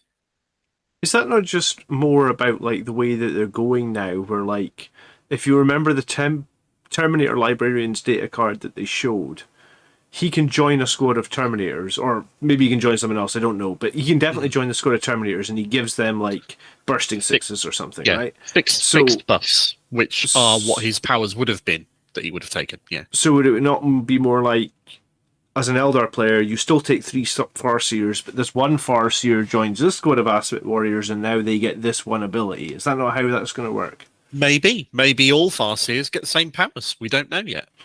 True. But it's the loss of flexibility. It's the loss of, especially with things like Thousand Suns. I know Thousand Suns better than Eldar, so I'm using them more as an example. But like with Thousand Suns, you might go and I'm going to build a cult of duplicity based army, and I'm going to base the whole thing around maximizing the use of these 2 or 3 powers. Or go with Cult of Time, so I can heal all my units up, and I'm going to build big resilient blobs with ways of healing them all up and things like that. So that's the sort of powers I'm going to pick. So it's the same models, but by going down a different theme, I'm completely changing how I would equip those. It's a bit like you found on Mephiston, right? Mephiston you found wasn't a very good beat stick, John, but you actually got quite good use out of him when you started giving him buffing powers. Yeah, so he was true. Buffing up your Death Company and then being a bit of backup rather than giving him quickening and wings. But now you might not have the option. If that's what he comes with, quickening and wings, he's a melee character. That's it. You may well just be constrained to having them stick with what GW thinks the powers for them. It might not be what you think are. So that's going to really limit the ways you could build your army if that's what you were used to being able to do. Now, it's probably better for the health of the game. We've talked about this before. By simplifying it, you're much easier to balance it. But until the question gets answered, probably in the faction preview over the next 3 or 4 weeks, we're not going to know for sure one way or the other. Yeah, that's very true. So what we're getting is potentially better balance at the cost of a bit of flexibility. Customization. Well, we know customization's going down the toilet because of the way they're consolidating all the army rules into 2 pages. But in some ways, there's no... Yeah, I mean, I guess that's just what it is. I suppose the other thing that we'll do, and this is big for me, is because I'm always an advocate of like, hey, if this army is dumpster right now, they need fixed. So they'll be able to tell very quickly, look, well, I mean, we all knew Imperial Fists are dumpster for like the best part of 3 years there. Yeah. Surely Now they can go like, all right, Imperial Fists are a dumpster. We need to fix this, and we can fix it because their rules are on 2 pages of paper, and it's very easy to change that. As I understand it, it's either in this FAQ or a different one somewhere. They did get asked and answer a question saying, unless it's an absolute emergency, they're not going to change anything on a data sheet or army rules. They're just going to adjust points. Okay. They're going to try and keep data sheets as they are and completely not change them so they're always usable. Okay. Which I respect, but it does require you to get them right first time. Okay, so index cards, they're intended to keep the launch ones in stock until the relevant codex comes out. So Blood Angels will get index cards, you assume. Yeah. And Blood Angels will get... There'll be Blood Angels Intercessors, there'll be Blood Angels Assault Intercessors, there'll be Blood Angels, everything that can go in a Blood Angels army. And we'll get, like, our version of the Gladiators Task Force. We'll get a Blood Angels detachment that we can use from day one, correct. Or we don't know that. They have said that, yes. We know that they'll have their own detachment, but we don't know much more than that or how that'll look. Yeah. But we would technically have the freedom to pick that detachment or the basic Space Marines detachment, whatever we want. You just lose out on the Blood Angel specific rules. So in some ways, the basic Space Marines detachment is what you're going to be playing if you're a successor chapter, correct? Or am I wrong? If you're, well, I don't know about successor chapter, but if you're a Space Marine chapter, you're going to be playing with the Space Marine rules. If you're not Blood Angels, Space Wolves, or Dark Angels, you're going to have to be using that. Yeah, so Ultramarines are going to have to be Gladiators, you think, or they're going to get the... Well, they'll probably have 2 or 3 detachments, I would have thought, for each sort of codex or whatever. So what I think they've said somewhere, this is another FAQ question either here or in a different FAQ, which is they're going to have like a bike-focused detachment that is not explicitly White Scars, but basically is. They're going to have a Phobos and stealth-focused detachment that is not explicitly Raven Guard, but basically is, without making them like tied to that particular chapter. They're going to have detachments that will tie into their playstyles instead. So when people say we're just going to be red Ultramarines, for example, that's... How do you agree with that statement, or you disagree with that statement? Like, are your Raven Guard just going to be green Ultramarines? That worries me, but they won't be green. They'll be black. But yes. I suspect that's going to be the case, certainly until we get a codex. That might change with the codex, but I don't expect it will change at all in the indexes. I think that's exactly how it'll be. Highlands just said we'll still have a special unit. So we will have our special units, but they'll have like rules for them. Yeah. But our core units that are in both us and in core Space Marines, we'll have the core Space Marines units. But we can bring Sanguinary Guard. Yeah. Okay, and then... Here's what I found. Hi, Siri. I like the thing at the bottom of that entry for index card that says, if some armies are creaking around the edges when the release schedule goes along a bit, and some armies have had their codexes and some armies haven't yet, then they might change them up, presumably through balanced data slates or whatnot. So that if armies do get massively underpowered compared to the new hotness that's come out in the first 3 or 4 codices, then GW are prepared to update them through balanced data slate to keep them competitive. Yeah, Highland, I completely agree. We are a Space Marine chapter and we are Codex compliant. We always have been. Mostly. No, we have been. They've always made a big point of being Codex compliant. The only part was we used to hide our death company. I think the cool thing that I think is it's going to mean that there's just a lot more flexibility in your attachment. So we should never get the situation we've had here in 9th edition where your detachment has been shit for a year and there's nothing you can do about it. That's your detachment. It's just shit. Because you'll just be like, right, my detachment's shit. We know Gladiators is like the base part, the base detachment. So do you know what? I'm just going to play Gladiators Task Force for the next 6 months until my detachment gets improved. And that'll be absolutely fine and dandy. They've made it very clear that Space Marines chapters or whatever don't really have a bearing. It's more like you can have Red Space Marines that are playing as Ultramarines. They said that right at the beginning. I mean, technically, you can play with anything you like as any chapter you like. Yeah. You could take your blue Ultramarines and use the Blood Angel specific detachment. There's absolutely nothing to stop that happening. You just can't take Guilliman or Tigurius or anyone else, which is fine. Robertson, do you think they could give like a Imperial Fist Intercessor a specialized Imperial Fist ability that isn't in the data sheets for other I don't Space think Marines? They could do, But as things stand right now, it doesn't look like they will. I suspect we'll see some form of chapter identity in the new Codex Space Marines. I just don't know what form that's going to take yet. I think it's really interesting that the next question that they release. So someone at one of these Q&As asked about scalpers. Because I made a video over on my channel complaining about they've got to do something better with the scalpers. Oh, yeah. There was another comment GW made to this that isn't documented on this particular Q&A compilation, which is that GW say that scalpers are not as big a problem as the community thinks they are. Well, they're fucking wrong, because I didn't get my Lion book, which is the last one of the Arcs of Omen, because of scalpers. So I've got 4 out of 5 books, and that is a problem because it's fucking annoying. And nobody else I know have got one either. And when I went into my local Games Workshop shop, they can't play boarding actions because the shop didn't get a copy of Abaddon. Wow. So whoever said that is either lying or stupid. I do know as well with the actual Lion model, the Lion in his was it Red Toon or something? The box that had the Lion and the Blade Guard veterans in him. Oh yeah. He was selling for like, I think one sold for over 300, so 5 times retail. I looked for the book and I could get a copy of the book for £100.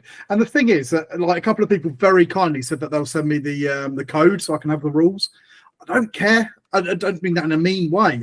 It's not the rules that I wanted. I wanted the fact that I've got the 4 beautiful hardback books in a line on my shelf, missing the last one because I wanted the fluff. Partially because I want to make a video on all 5 to the story that goes along with them. It was the fluff and the pictures and the set. And having the collection. Yeah. How much is it on eBay? If I want the rules, I'll look it up on Wikipedia. Yeah. How much is it on eBay, the final book? £100. And what was it retail, like 25? I'm going to make you a mission to get a copy of this book somewhere. Yeah, we're going to have to sort that out for you. It's really daft. Okay, well, we know scalpers are a problem. I don't know if it's going to be any better. What do you think it's going to be like for this new box set? Do you think it's going to be easy to get the new box set, or it's going to be near impossible? What they did with Indomitus was they did a big run, didn't they, at the beginning? Yeah. It sold out because the scalpers grabbed the ball, and then they went, oops, sorry.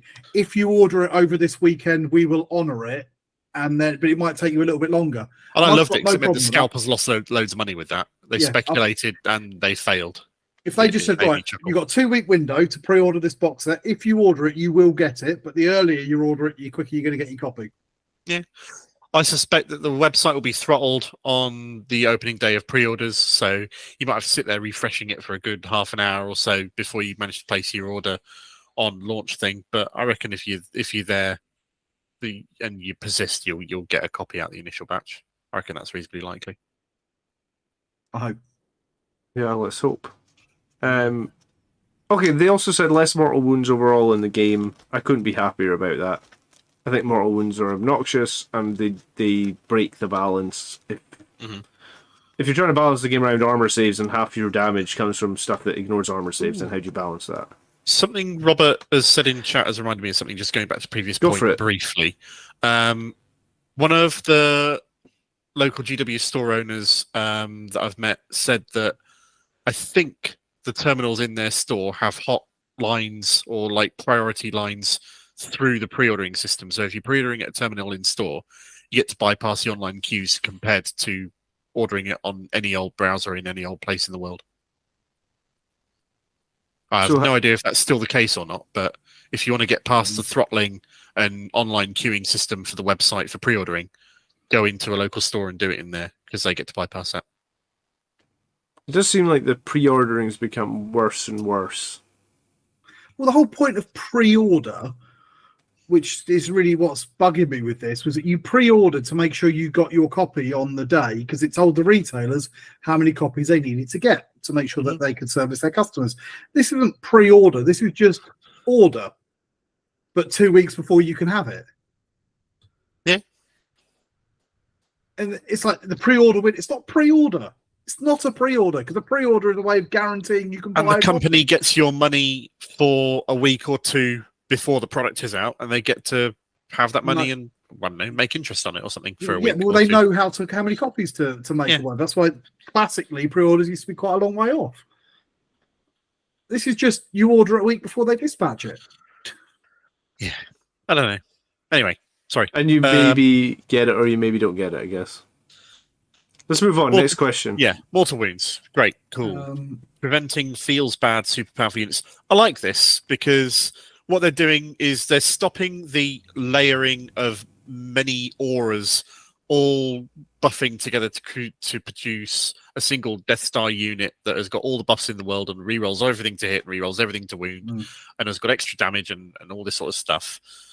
By changing that so that you can only benefit from one character's buff, because only one character can join a unit at any given time, I really like that.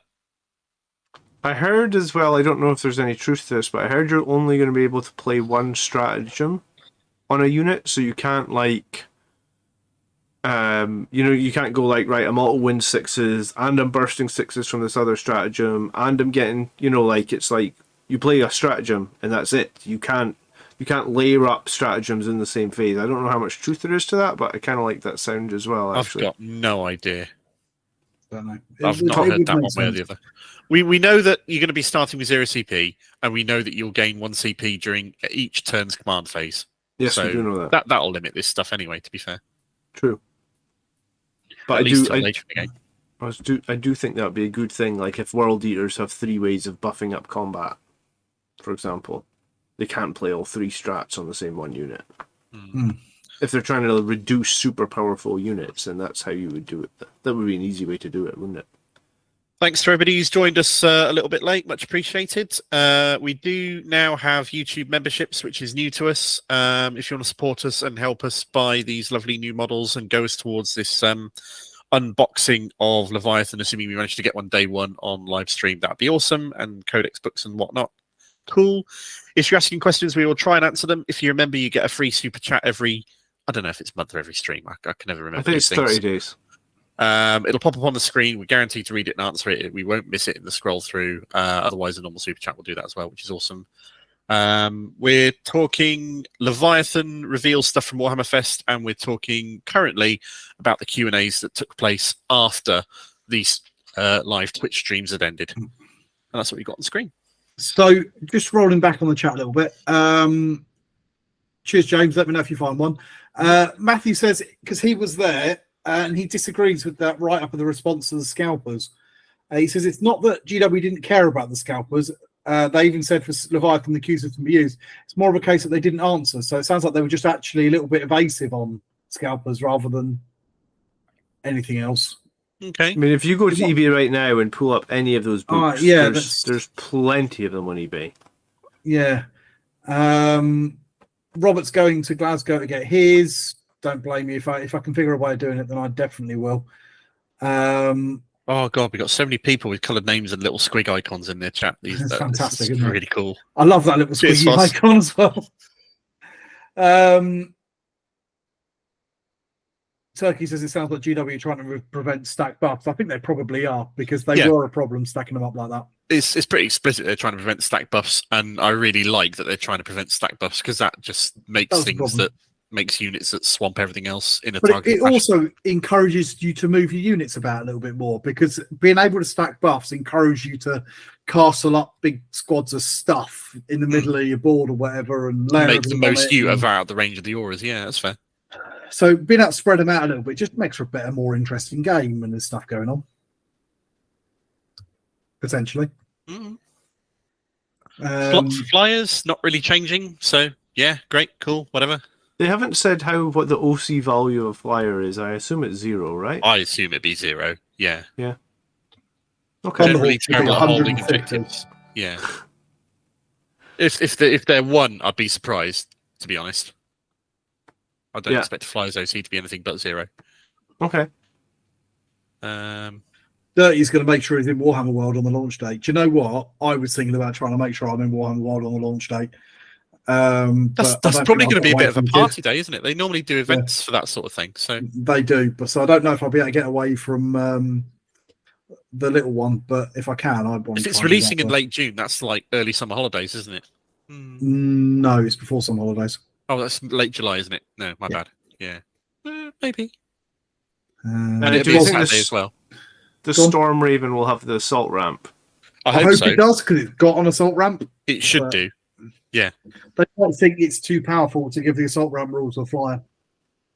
Depends if the flyer gets the deep strike in like it currently does. If it gets deep strike in an assault ramp, then, well, that's basically a drop pod, isn't it? So there's no reason why it shouldn't do. Yeah. Well, except that it can zoom. I suppose if it flies across, it can zoom across the whole board and drop you off somewhere completely different. Maybe they put a speed limit on using the assault ramp, so you can only use the assault ramp ability if you move 12 inches or less. Or even though you're in a hover mode, you can use it. If you're not in hover mode, you can't. That could work. Keep that in there. That could be a more balanced way of doing it. So June the 10th is the day you're going to need your money to pre-order this, it sounds like. So goes the rumours, which is fine. Nothing wrong with that. Yeah, okay. They talked about flamers. They said that some flamers won't be auto-hitting, some flamers will be. But I appreciate their point of view that flamers auto-hitting flyers isn't really a big deal, because most flamers are strength 4 or 5, so does it matter that much? Not really. No.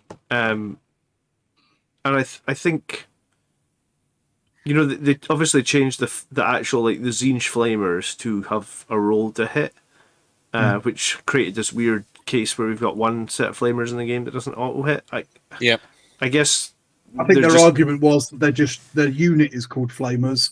They're not equipped with flamers. Okay, so because they look like fiery demons. We just need to be aware that might be a thing. Fireballs. Was it Melf's Minute Meteor? That's how I've got it in my head. For D&D fans. Okay, Space Marine chapters, they've said... niche joke. Blood Angels, Dark Angels, Space Wolves, Black Templars, Death Watch will have their own index decks. Sorry, Turkey just says imagining a Storm Raven opening the assault ramp, slowing down, and the Terminators tumbling out. And that's what I've got in my head now. They open the front and just burn retros, and all the stuff in it just goes whoom. Everybody, get ready to disembark shortly. We're going to be popping it down, drop the ramp, pump the brakes. Oh wow! And everybody just goes out the front like. You know, there's one Terminator at the back who's put the mag locks on the bottom of his boots, and he's just like, "Yep, I'm not going anywhere." Brother Gideon, we told you to put your seatbelt on. I just watched, the weekend I just watched like the original Transformers the movie with my daughter, and and it reminds me of that scene. Yeah, the 80s one, of course, the 80s one, the only good Transformers movie. Reminds me of the scene where they jump out of the. Storm. The trailer for the new Transformers movie, the Beast Wars one. It's got Unicron in it. I was going to say, Unicron. My 3-year-old was a little bit scared about Unicron. She said, "Daddy, Unicron's got a big tummy." Bumblebee was all right after they dumped Michael Bay, and I'm really worried about how good or bad this film's going to be with Unicron in it as a live-action film. I just assume it will be shit. The same as the other ones were shit. I expect it will be, but I kind of hope it won't be.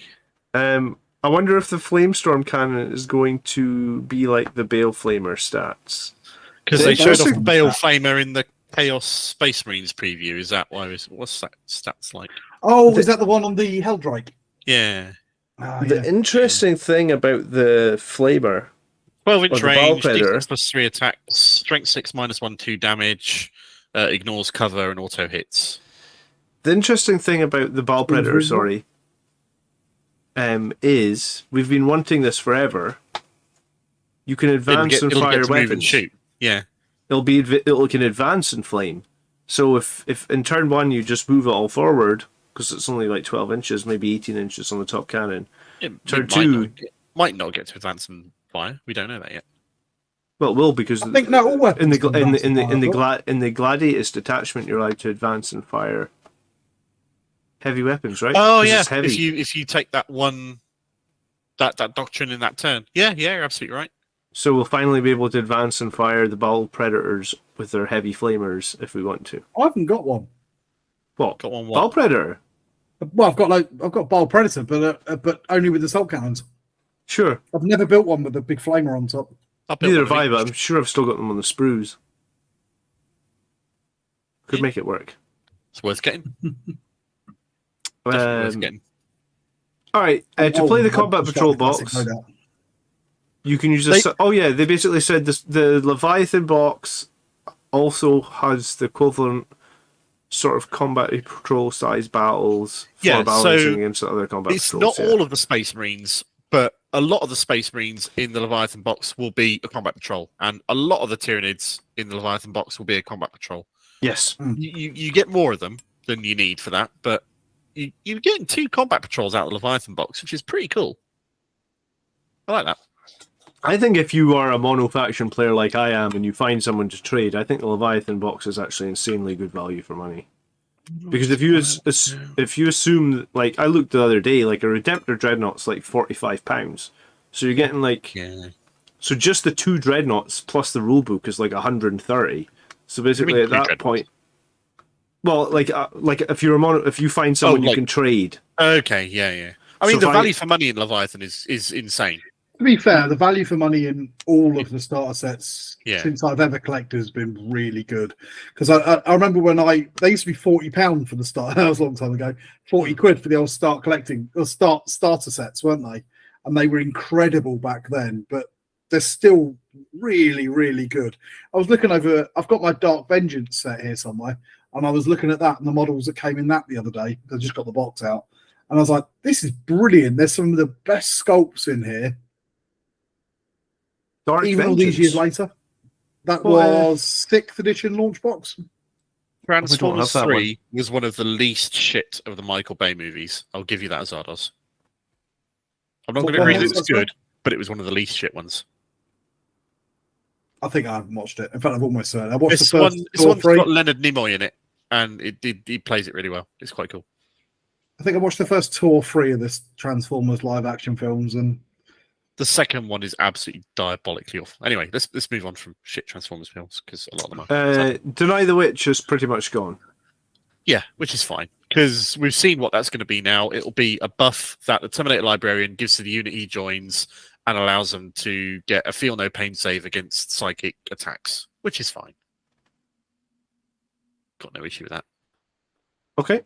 Will models that can be bought with other things be available on their own? Yeah, I mean, I think we just have to accept that some models, and in some ways this is like the fear of missing out stuff. It's like, for example, like suppressors. Suppressors have never been available outside of a big box of other shit. The other thing, I think, because I was looking at it recently, the Blade Guard Ancient, the Blade Guard without the blade, he's never been available outside like that Vanguard box or whatever they call it. Or that one box where they put all the characters from Indomitus in together. I think the Judas is ridiculously expensive. It's £95 and it's like 12 models or something. There's the Judas CRs in there as well. He's never been available. The best thing you can do for those models is go to eBay, and there'll be somebody who bought that big box that doesn't want everything, and you can pick them up very reasonably. Yeah. It's a shame that they're not committing to make everything available separately, but it's just the way it is. If you think of a Games Workshop, every wall in that shop, every bit of real estate in that shop has models on the wall. So they can't add all the other things as well. What the hell is this? What? What's this Catan? I don't get the answer there for the Catan question. Well, I think they're basically saying there's more Catan. They're hinting on there might be more Catan. Well, there are only 2 Catan available, not in resin, which is the Nightbringer and the Deceiver, right? Yeah. There is only 2. That's what it says. Any plan to make the remaining 2 Satan available, not in resin? Who says there's only 2? Maybe you know what it is. They're going to bring another Catan out. Yeah, that's what it's saying. Out there. He's hinting at there is another Catan we don't know anything about. All right, so they've not answered the question. They've given the tease about something else instead. Yeah. Okay, fine. Brilliant. We already talked about Imperial Armor coming not long after launch. Yeah, which is a shame and aggravating, but it is what it is, so we've got to live with it. Before we find out whether I owe Tony money or he owes me money. I'm definitely going to be right. You're not. I've been right so far. You've not been. No, I am. I'm sorry. I guessed it's spot on. I was exactly correct. Can't be asked. Okay, they also said they aren't going to go out of their way to cross stuff over with Heresy, but obviously with all the new Heresy releases, there's a bunch of crossover. So. Yeah, the Plastic Knight Lancer was a surprise. I did not see that coming. So the fact they're continuing to redo all of the resin stuff from Heresy into plastic, they're being pretty determined about it. Except for all the really cool stuff. Yet. Well, no, like you want a plastic Thunderhawk. Now. They're not going to read it because they've just done the Mastodon and the other super heavies, and all they've done is tweaked the kit so it can fit the plastic sponsons. But they're not going to tweak the kit to fit the plastic sponsons and then make another one. Yeah, they're not going to redo work they've already. It's economies of scale. They reckon they're going to sell enough to make the cost of the plastic mold for the Plastic Knight Lancer worthwhile. But I guess for the Mastodon, they don't think they would sell it. Or the other super heavy Space Marine tanks. I really hope they do a plastic Falcon or Fellblade. I don't think they will. Certainly not in the short term. I was excited about the Lancer, and I'm really hoping because I don't think we've seen the box for it, have we? No, we haven't. If I'm really the Lancer, hoping that they do it like they sort of did with the re-release of the Knights, where it's a Knight box and you get all of the Sorasis pattern Knights in it. Yeah, the Lancer, the Acheron, if they're doing one plastic of that, is it Cerastus chassis or is it a Castus chassis? Cerastus. Then it's going to be real easy for them to do the rest of the Cerastus. Yeah, I'm hoping they do it with like, here's a box and it's got all the weapon options for the different patterns of that Knight.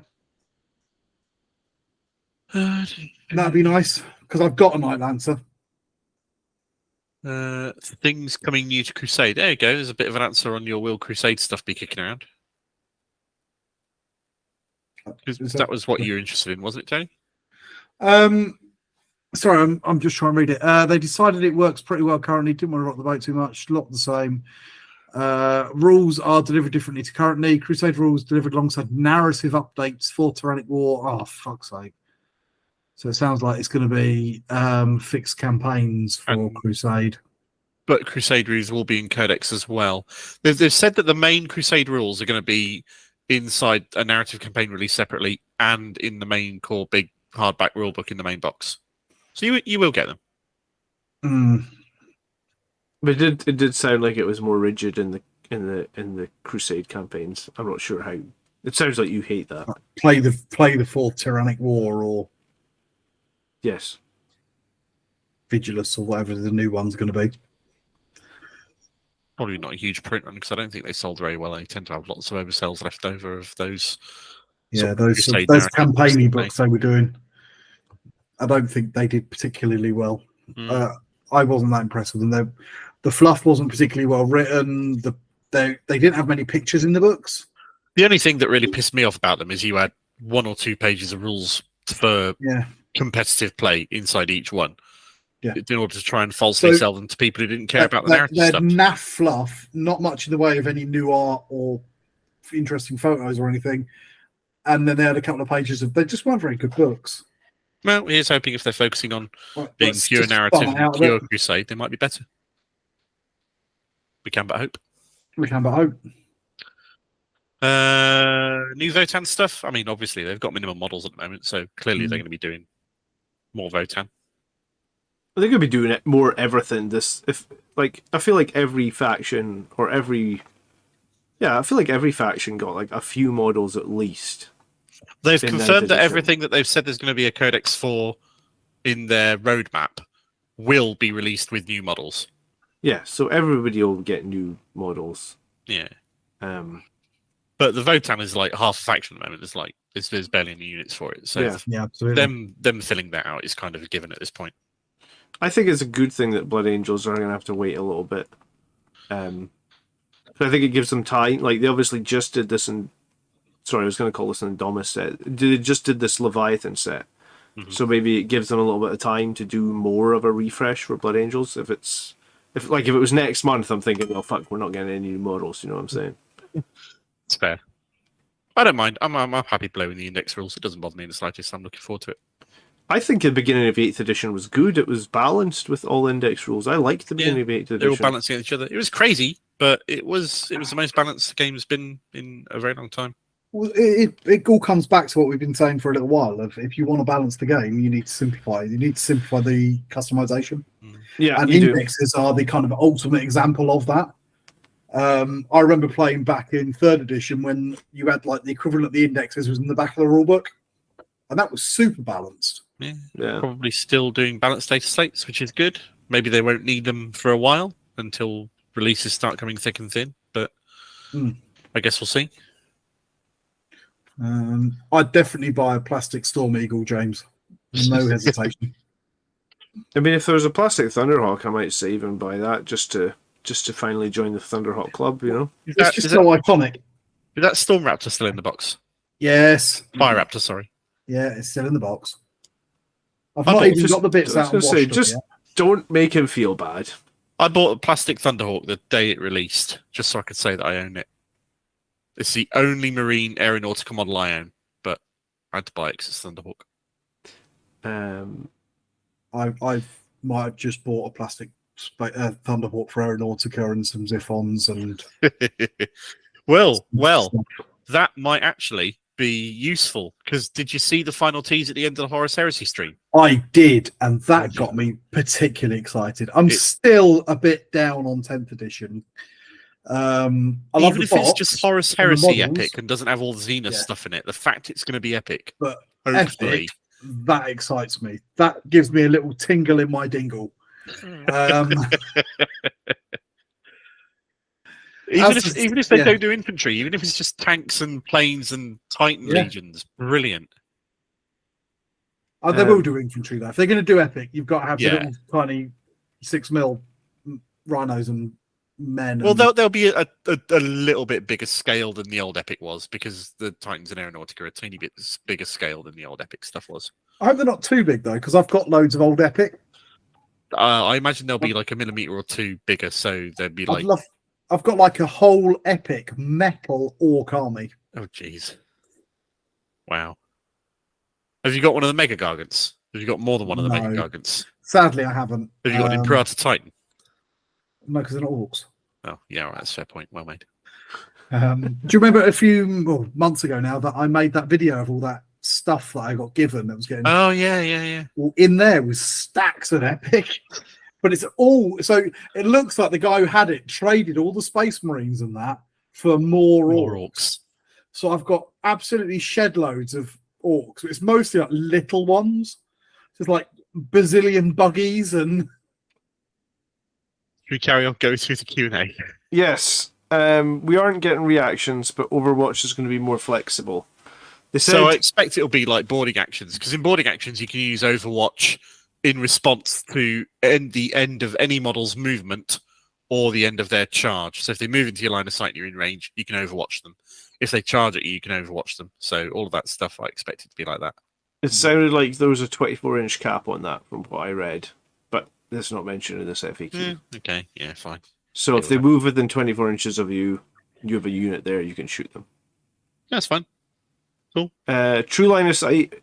This is what I was talking about. How come you didn't go with the picture of you with the Land Raider and the lamppost as the icon for this video? Hold on, where is that Turkey picture? kindly made it up for us. I even resent you that image. What do you mean it's either in the Three Grots little private Discord we've got, or it's somewhere in the Chapter Command channel after Turkey made that image for you. Okay. So you will get cover from a lamppost. It's confirmed. Apparently, you will get cover from a lamppost. Yes. So this is how you should position your Land Raiders in 10th edition. What with a grinning crazy BAC in the background behind it, half looking like hovering over like God. I guess. I mean, looking out of the clouds. See, the thing you don't understand is that that's not a picture of John. That's a picture of John on a person's T-shirt, stood over the Land Raider in front of the lamppost. God. I was going to say, so we're gonna have some. All right, line of sight. It's going to be silly. Plasma. I don't know why they answered this. They answered this in the article. Plasma that is going to have the hazardous ability, and if you do something that uses hazardous and you roll a 1, then normal models are going to die, and characters and bigger models are going to take a mortal wound or 2. So thank God you're not going to kill your 120-point character from a single one. How stupid was that? It's a bit silly. Okay. Somebody asked if there's a new model for Ezekiel. That's funny.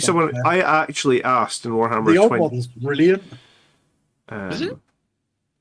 Yeah, it's still metal, cool. isn't it? It's got the sword like this, isn't it? Yeah, it's on sword. But that's one of the best character models, even though it's really old. I'd imagine they will do. They're working their way through them all at this point. It's just a matter of time.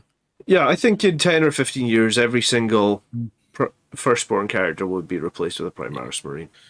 Can leaders be joined to vehicles? No. Cool. Move on.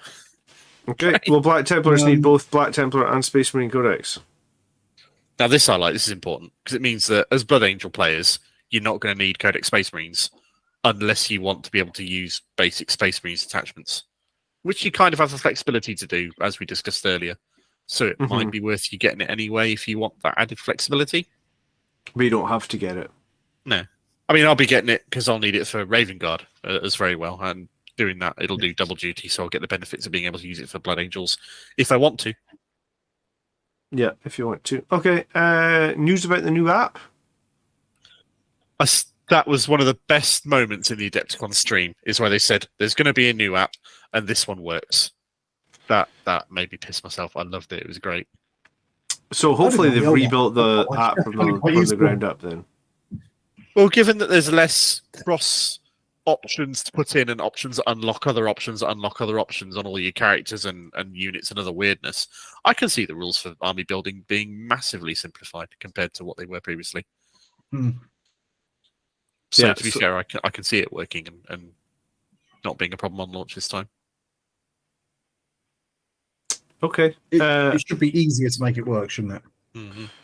How do you think you're going to need a subscription for the app, or you think you just punch in your codex code, same as before? I reckon bits of the app will work normally. I think that some of it, they've said that some of it will be paywalled behind Warhammer Plus, and I suspect that will be the Army Builder the same way it is now. So if you want to use the Army Builder, then that will be paywalled behind Warhammer Plus. When they did it for 9th Ed, Warhammer Plus subscribers got all the old rules in it for free, and if you didn't subscribe, you didn't get all the old rules in it for free. So they might do some extra benefits in there, God knows. Yeah, but you got all the old codexes until their 9th codex was released, didn't you? Yeah, and then you lost them. Very importantly, Marcus says he's 6'1", he's a little over 200 pounds, and he ripped his pants bending over to play a game of 8th edition. As an unhinged person, I thankfully had duct tape in my backpack. Life story, take duct tape everywhere. Okay. Man, thanks for sharing, Marcus. Yeah, I'll remember brilliant. that. The app's behind a paywall, says Robert. I normally carry a penknife everywhere, but duct tape, yeah, all right, that's fine. I'll add that to my man bag quite happily.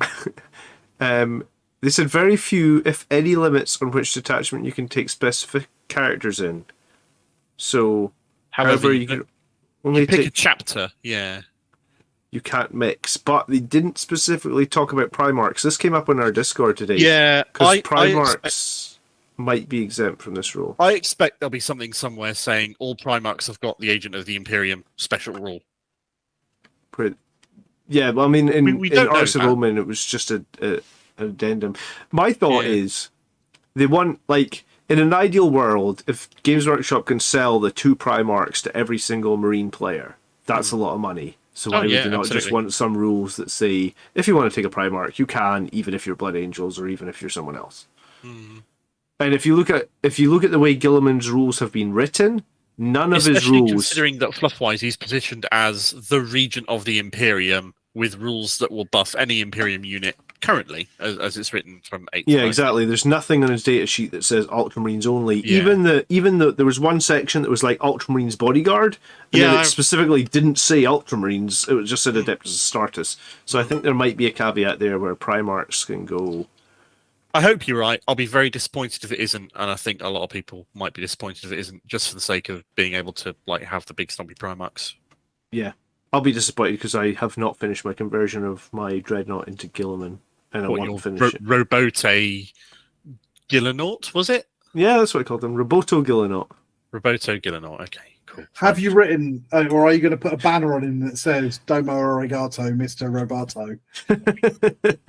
That you were going to ask me if I'd written a backstory for him. I mean, I could say that he got back up after being revived with the 6 wounds, and the injuries were too severe, so they put him in a Dreadnought.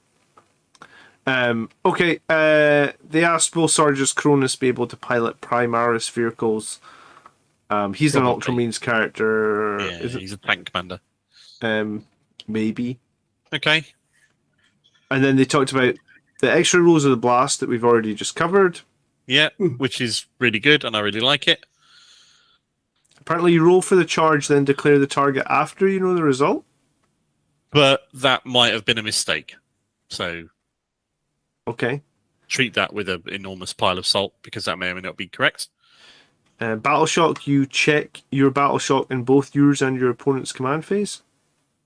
Edit, others reported it was only in your command phase. Okay, fine. Okay. I guess we'll find out. And then the last one was just you get 1 CP. So you don't start the battle with any CP. Which means you have nothing at battle start that costs CP, which is good. This consolidation thing is instant. I've seen it crop up a few times. You can only consolidate if you wipe the squad you're engaged with. You're only allowed to consolidate if that brings you into engagement range of another squad or puts you in claiming range of an objective. You can't just consolidate 3 inches into the open space somewhere. That's gone. Yeah, that's interesting. Why? I don't know why they would get rid of that. Because of consolidation it makes sense. Shenanigans. Overrun your opponent's, your battle line, and you know what? There's this whole you've got to consolidate closer to people, and people using it to like circle units to get nearer an objective, and there was all sorts of there's all the spirit of the rules to try. Yeah. But also by doing away with it, do you remember sweeping advances? It rings a bell. So it used to be that sweeping advance, which would be like you would kill a unit and then you keep going on to the next one. Yeah. Even if you're not doing anything particularly janky with it, by having that overrun basically from the consolidate, what you could do is if you built battle lines, your opponent built battle lines, then you could wipe this unit, then overrun into the next unit. But by getting rid of this, what will happen is if you wipe a unit, you're now stuck in the open. So that might be intentional to give kind of shooting armies a bit more of a chance if you're getting in there. Because it gives them a chance to shoot at you without you being able to. We do not know what date Blood Angels are getting their faction focus article, because the theory of them adhering to an order that we'd seen has been proven wrong today. So no fucking clue. Some point in the next 4 weeks. Forlorn Fury as it exists right now is gone, because there's no way it can exist with no CP at start. What I do half expect, however, is Gene Stealers in the Tyranid faction focus got an ability for being able to move 8 inches before the first turn. So maybe Blood Angels, Death Company will get that on the data sheet. Yeah, it's called Scout, isn't it? Yeah, we have no idea at this point. It might happen, it might not. Yeah. Okay, so what else do we have to cover tonight? We've covered the benefit of cover and how good lampposts are. We've been going for a couple of hours. Do you want to talk about the faction focused Space Marines at all, or shall we move on? I mean that would. I think we've probably covered the faction focused Space Marines in all the other stuff we've talked about. If that makes sense. Yeah. We haven't covered too much of Gladiators. No, we haven't covered the changes to the. Well, do you want to briefly have a look at the faction-focused Space Marines then? And we'll see what in there we want to talk about and we'll have a look at. Because, doctrines are massively changed, and I really like the new change. Yeah, so you only pick a doctrine. You can only have the same doctrine active once per game. So you can have 1 turn of Tactical, 1 turn of Devastator, 1 turn of Assault Doctrine, and you can just pick none of this. You just pick, it's just turn 1, I'm going to be Tactical Doctrine. If you want to. One. Yeah. I mean, for Blood Angels, the obvious combo will be Devastator turn 1, Assault turn 2, Tactical turn 3. Yeah, that would be probably it, wouldn't it? Or you could hold on to one of them for later in the game when you think, I really want to, I really want to be able to shoot my heavy weapons when I advance from, I don't know, Deep Strike or something. Who knows? Yeah, absolutely. So all the changes to Doctrine sound good. They showed off the Land Raider. They basically confirmed you could get 12 Blade Guard inside a Land Raider. Which was the thing that was my takeaway from it. That's the change, isn't it? Because the Land Raider carries 10. No, it carries 12. Now? No, it carries 12. You sure? 100%, yeah, because it carries 12. I thought a regular Land Raider carried 10, a Redeemer carried 12, and a Crusader carried 16. I'm like 90% the regular Land Raider carries 12 right now. It doesn't get very much play, but I'm like... Well, my main takeaway was, regardless, I guess we're getting a Crusader that takes like 16 Blade Guard veterans. No, it's definitely 10, mate. Yeah. Is it? It's definitely 10. I'm sure it is. I'm sure Mark's right on this. I just can't find my Space Marine codec. So bumping the capacity to 12 is an interesting thing. I don't believe you. I'm going to look it up. All right. you fine. I mean, all right. Bet you $5. Well, I'll tell you what. If I'm wrong, I'll buy you the pint for next time I see you. Thanks so much. Crusader more than a $5 these days, so you've lucked out there, Mark. Way. I was going to say, yeah. Do you know, I was in the pub the other day with some colleagues. Someone was leaving, blah, blah, blah. Mm-hmm. But anyway, I went to the bar and I ordered 4 beers and 4 Cokes, and it come at 45 quid. I was going to say you need to get a mortgage, did you? And I was like, I'm sorry, what? 45 quid. 45 quid for 4 beers and 4 Cokes. I was like, fucking hell. Yeah. They have had a tendency to start rounding things up so you can have a squad and a character in more of the stats for newer vehicles, I have noticed. So it does make a degree of sense. Mm. But when you get an old Land Raider and you compare 6 of the new Terminators standing next to it, that's going to be like having 10 Marines next to a Rhino. It's like, how the fuck do they fit in there? Robert says 2 5-man squads, each with a character attached, would fit in a Land Raider nice now. Yeah, it would. You're absolutely right. Maybe they bump the Crusader up to 18. Maybe 18, and we can Maybe get they bump 3. the Redeemer. God knows. If they bump the Crusader to 18, I'm taking 3 squads of Blade Guard veterans all attached with the Lieutenant, and that's going to be batshit crazy. Yeah, and from that stats, it does look like a Blade Guard veteran does count as just 1 Marine, because He's only wearing Terminators, and they're definitely not armor, Gravis. isn't he? Yeah, they're only wearing Tacticus. They have a special compartment under the floor they can store their giant shields. Hang them off the ceiling. Slot them in behind them. They sit on the shield. Indeed. Yeah, that's it. They're all sitting on their shields. Maybe they're like those tactical police shields where they just like shake them and they fall down and or they like just compact nest normally. together. Fold up storm shields. Yeah. Yeah, like you get like those chairs in community centres that can all stack up. Will they do that with the shields? So, if you're excited about the Repulsor Executioner for its big gun, Atlas, I'm excited for the Gladius Lancer, because that's going to be the same gun on a smaller tank, and the gun on the Lancer is going to be just as pokey. Is it the same gun, though? Not quite. So I don't Ever think so it slightly, not quite. Because I was talking to someone the other day about this, and I reckon, because the new big gun is strength 16, the one with the repulsor. The Land Raiders las cannon is strength 12. Mm-hmm. I reckon that the Gladiator gun is going to be strength 14. I think you're right. Yeah. I suspect you're right. I hope you're wrong. I hope it'll be 16, just like the other one. But I suspect. But what I'm more concerned about is what they do with the Vindicator laser destroyer. Yeah, that's going to be interesting. I'll be miffed if it's any weaker than the one on the Pulsar, because it's like 3 times. It's a heavy laser destroyer. It's 4 las cannons that are just combined. Yeah, you're absolutely right. So I feel like it should be better, but I bet it isn't. Because at the moment, I didn't realise this. Unless you overcharge, it's only strength 9. Yeah. Yeah. Less shots, higher damage, I think it was, for the laser destroyer compared to 4 las cannons. Okay, so we're looking at the Land Raider while John's gone off to do John things. It's because we're right. It's definitely 10. Oh, yeah. It's always been 10. It's been 10 for years. So it's 10 Space Marines or 5 Terminators. And the Storm Raven was always been 12. Yes, because it was 5 Terminators and a guy. Yeah. Or 5 jump packs. And an extra one. 5 Sanguinius Garden Dante. Yeah, pretty much. I think I've suddenly ended up behind. Just checking through the chat then. Yeah, go for it.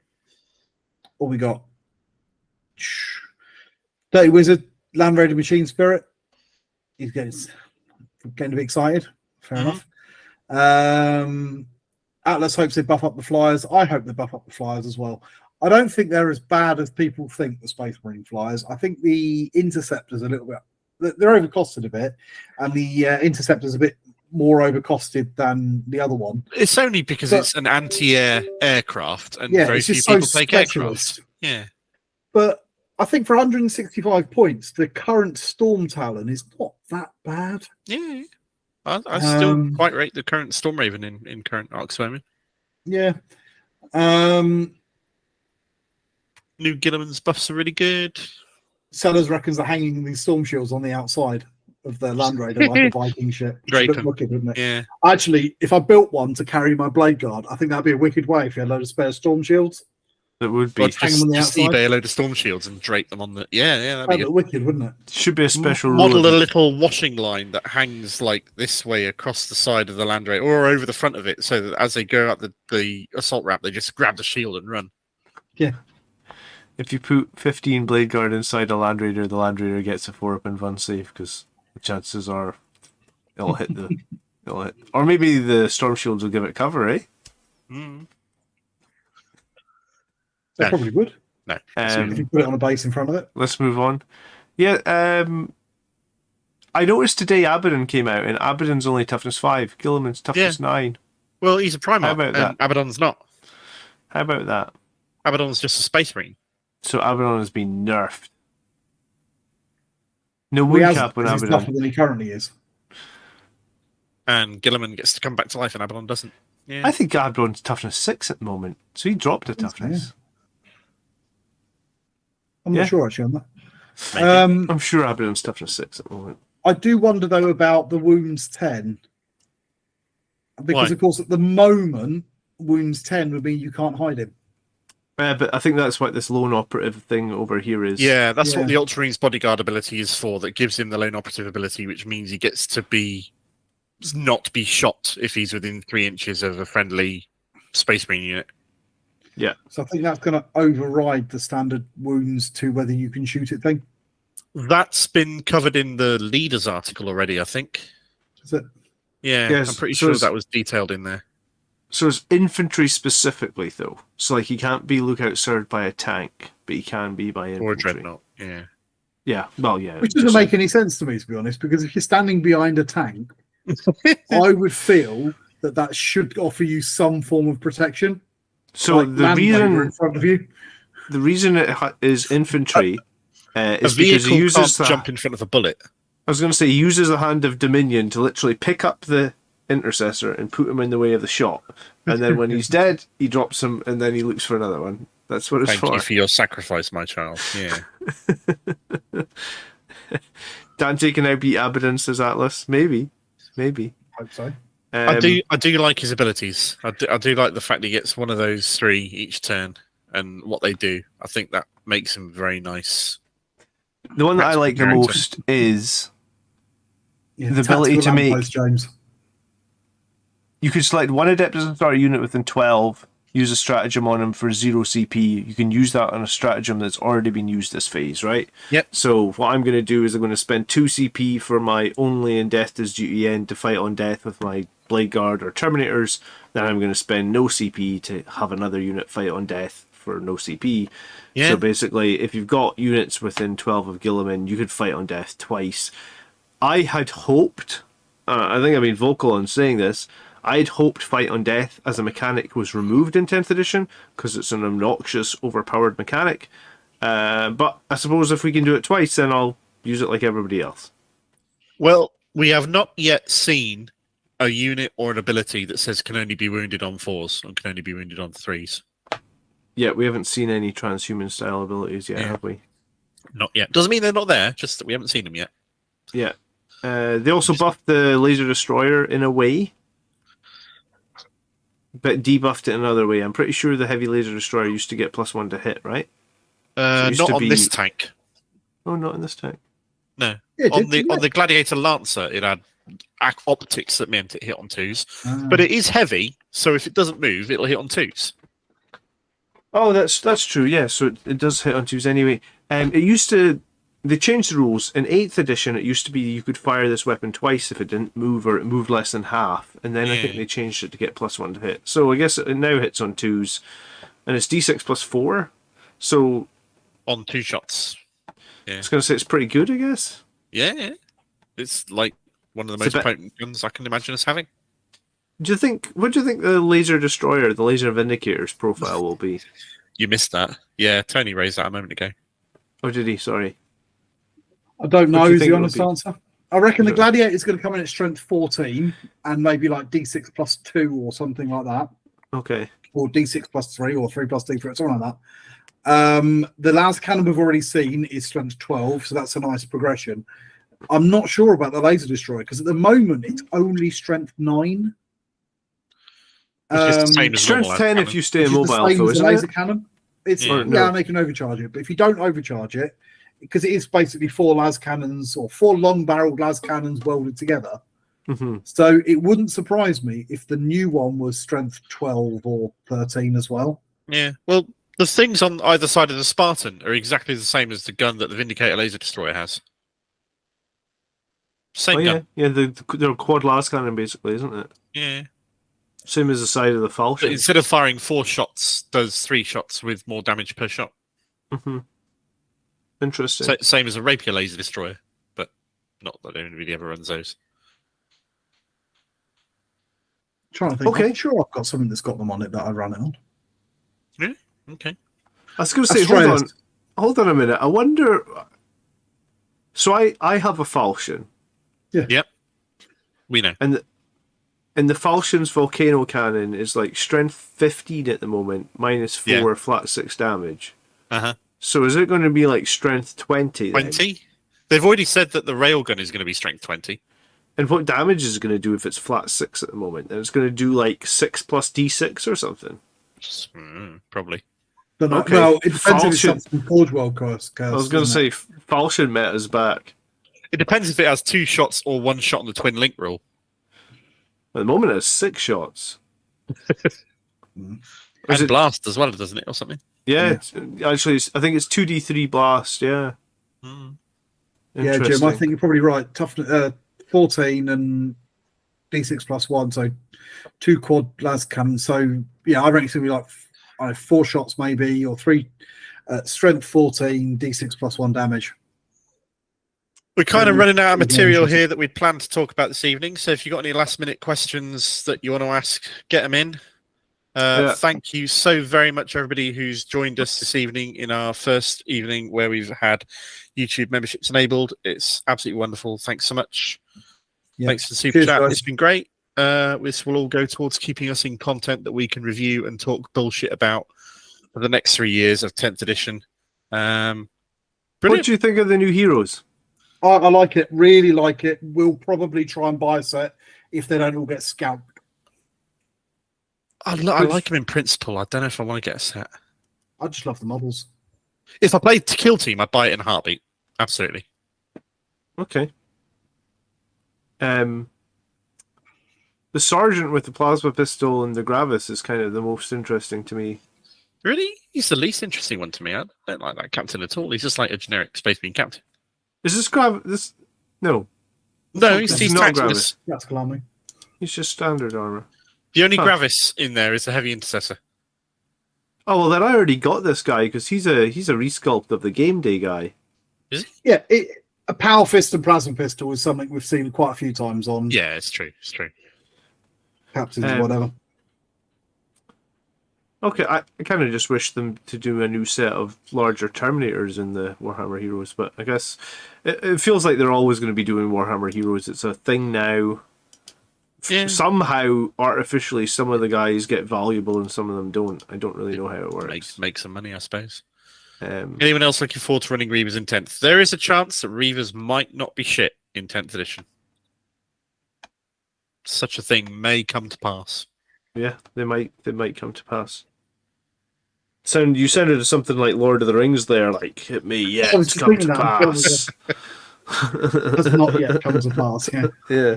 It's like, yeah, and then Gandalf will turn up on the 7th day with the rising sun and everything, and Reavers will be good again. I'll believe it when you see it, I guess.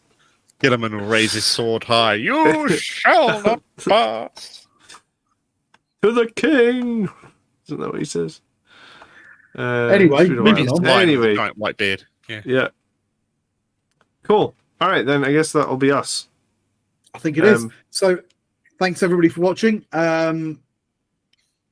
Business will resume as normal with some normal episodes at some point, but I think we're all excited about 10th at the moment. Yeah, we'll keep on talking about 10th edition over the next month and a half while we got previews to go.